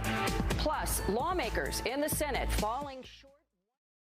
Wow, just remarkable details there coming out of New York. As at this very moment, as I'm talking, we just heard that Sean Diddy Combs is also speaking inside of the courtroom. Remember, this is the sentencing phase of his trial. Lots more details to come on that today here. I'm sure we're not sure if sentencing will be complete, and we'll get a official word here on what that sentence is from the judge, or as they mentioned, it could very well go into next week just because of the number of people that they have there testifying on his behalf, because at this point, it all comes down to that sentence. All right, let's now go to the White House. We are hearing from folks here today because, of course, we are now in day 3 of a government shutdown. Let's take a listen. Good afternoon, everyone. We are now in day 3 of the Democrat-led government shutdown. The Democrats continue to recklessly hold the American people hostage over their demands to give illegal aliens free health care.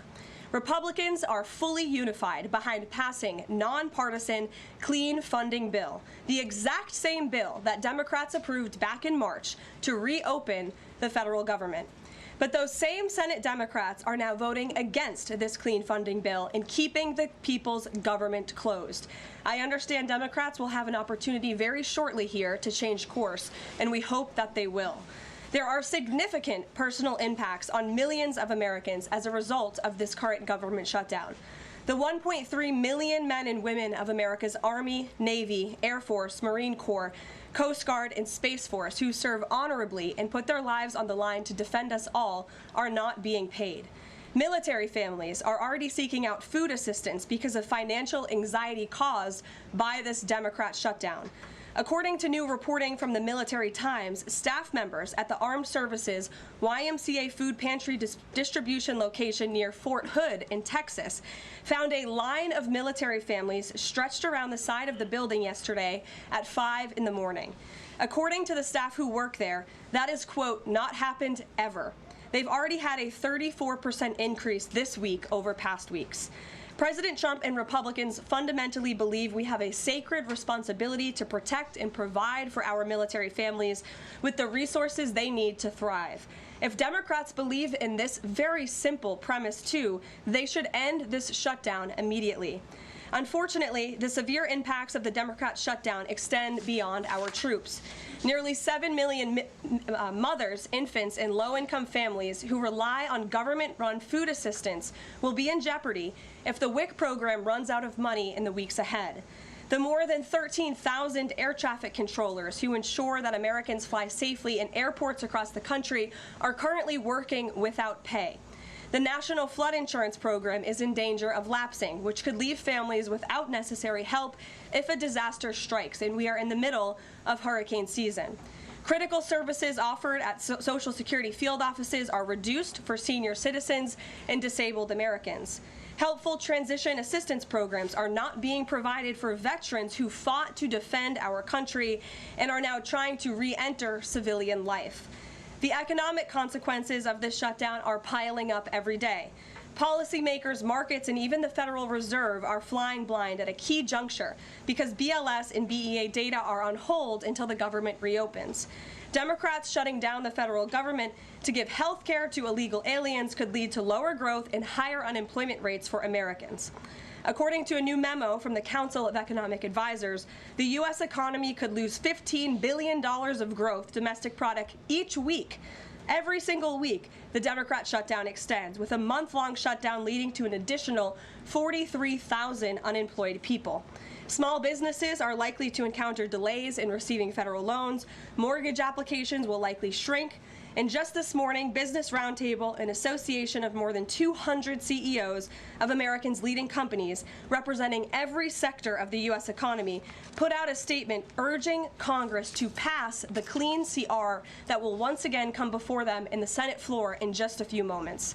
Quote, a fully functioning government is essential for American businesses, workers, and consumers, while policymakers continue working on a full-year funding package and other pressing issues. Again, that is a quote from the Business Roundtable.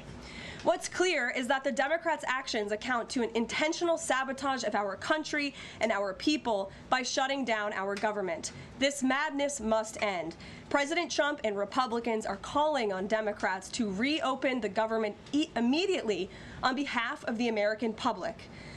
All we need are 5 Democrat senators to do the right thing and to stop this shutdown. Call your Democrat senator and tell them to vote yes to reopen the government. On another matter, despite the Democrat shutdown, President Trump's efforts to make America safe again continue. President Trump believes that American cities should be the safest places on earth, and he is committed to making this a reality. We've already seen that President Trump successfully made D.C. safe again in only a few weeks. That same crime crackdown will continue to happen in cities across the country and is happening in Portland, Oregon. President Trump will end the radical left's reign of terror in Portland once and for all. The president has directed Secretary Hegseth to provide all necessary troops to protect war-ravaged Portland and any ICE facilities under siege from attack by Antifa and other left-wing domestic terrorists.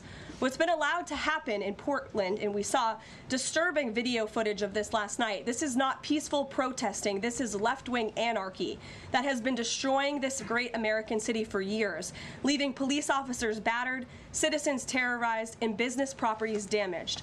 Since early June alone, Antifa terrorists have laid siege to the ICE field office in South Portland. These radical left-wing lunatics have violently breached the ICE facility by using a stop sign as a battering ram, hurled explosives and other projectiles at law enforcement, repeatedly assault and dox officers, berate their law-abiding neighbors, and have even rolled out a guillotine in front of the ICE facility. And more people should be reporting on that.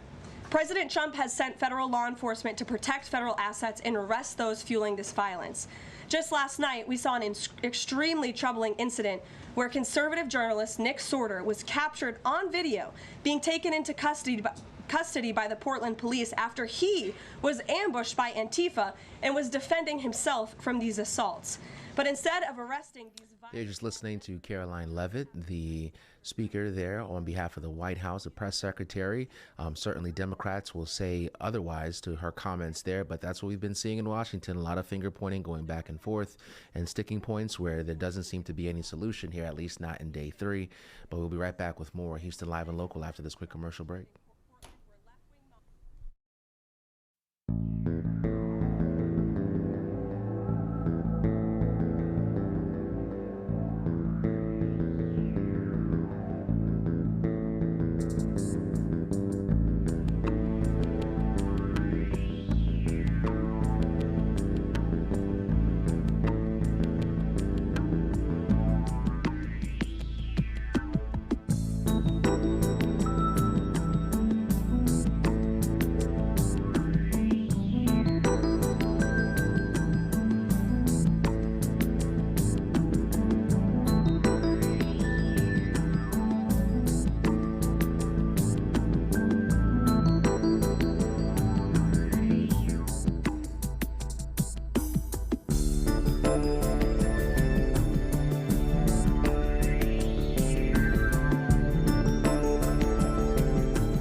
guys. Thank you so much for joining me here on Houston Live and Local. I'm Anthony Antoine. Stay tuned. We got the Caroline and Rashi show coming up next, and I'll be back here at 4 o'clock with Coco Dominguez for Texas Live and Local.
Welcome to Caroline and Rashi, friends. We have Coco Dominguez filling in for Rashi Bat. Hey, happy Friday. Happy Friday. Oh my gosh. It's a big day. It's a big day. Because, I mean, you and I, we have the whole Swiftie thing kind of in common, I feel. And her new album dropped, and there is no better person to have on the show than Coco Dominguez to talk about this big day. So I'm glad you're here. Yes. Have you been listening to it? I did a listen last night. Yeah. I wanted to listen to it more today, but I don't know what's wrong with me. Sometimes when I get in my car, I'm just in silence, and I'm just like, let me just zone out for a minute. Because we're about to have stuff in our ear nonstop. But no, it is a big day for Swifties, and even if you're not a Swiftie, it's going to be on your timeline. Yeah, I mean, you're going to see this all over social media. So if you don't know yet, which would be crazy, but Taylor Swift fans, they actually lined up overnight to get their hands on the new Life of a Showgirl album by Taylor Swift. This was actually a crowd here in Houston at Target. Swift's 12th studio album released at midnight. That was 11 p.m. our time, which is so funny because some people didn't realize it was 11 p.m. our time. They're thinking midnight, you know, but it's midnight Eastern Standard Time, 11 for us. So anyway, the album had more than 5 million pre-saves on Spotify. That broke her own 2024 record as the most pre-saved album in history. Fans of all ages, though, packed into these Target stores across the country to get their hands on the vinyls and the CDs. I'm just really excited for this new era. It seems like this era is going to be like fun and glittery and just like a lot of what I think my generation was first attracted to when it came to Taylor Swift. That's a good way to put it. So anyway, the album is out. It has dropped. And I wanted to show you guys a picture of Coco Dominguez and I at the Taylor Swift concert if we have it, because we went to the Eras tour. You're pulling it up. And it was so yes. great. We were on the floor, and it was like her second stop of her tour. So this was back, I think, 2 years ago. It was, and we Yeah. got the tickets that week from Taylor's PR. Yeah, it was so crazy, and we wore our glittery little outfits, and it was so much fun. But, you know, the hype continued. Like, this was at the very front of the Eras Tour, and now the Eras Tour is wrapped up. It went for literally over a year, and now we have the new album. So in Sugarland, in Town Square, that's going to be the place to be tonight, Coco. I don't know. You probably knew this. Yeah, they told me about it, but I Yes. was not here yesterday. But no, they're Swiftie They're parties. Swifties. From 6 to 9 tonight, the Life of a Showgirl album is getting a full celebration with merch, t-shirt pressing, and friendship bracelets in Sugarland. You can sip on mocktails, you can grab pizza, and you can get your hair glitter ready with tinsel styling. It's a family-friendly, free event happening in Sugarland. That is tonight, and it is happening in the Sugarland Town Square. So if you don't have anything to do, head on out to Sugarland and join in with fellow Swifties. Wear your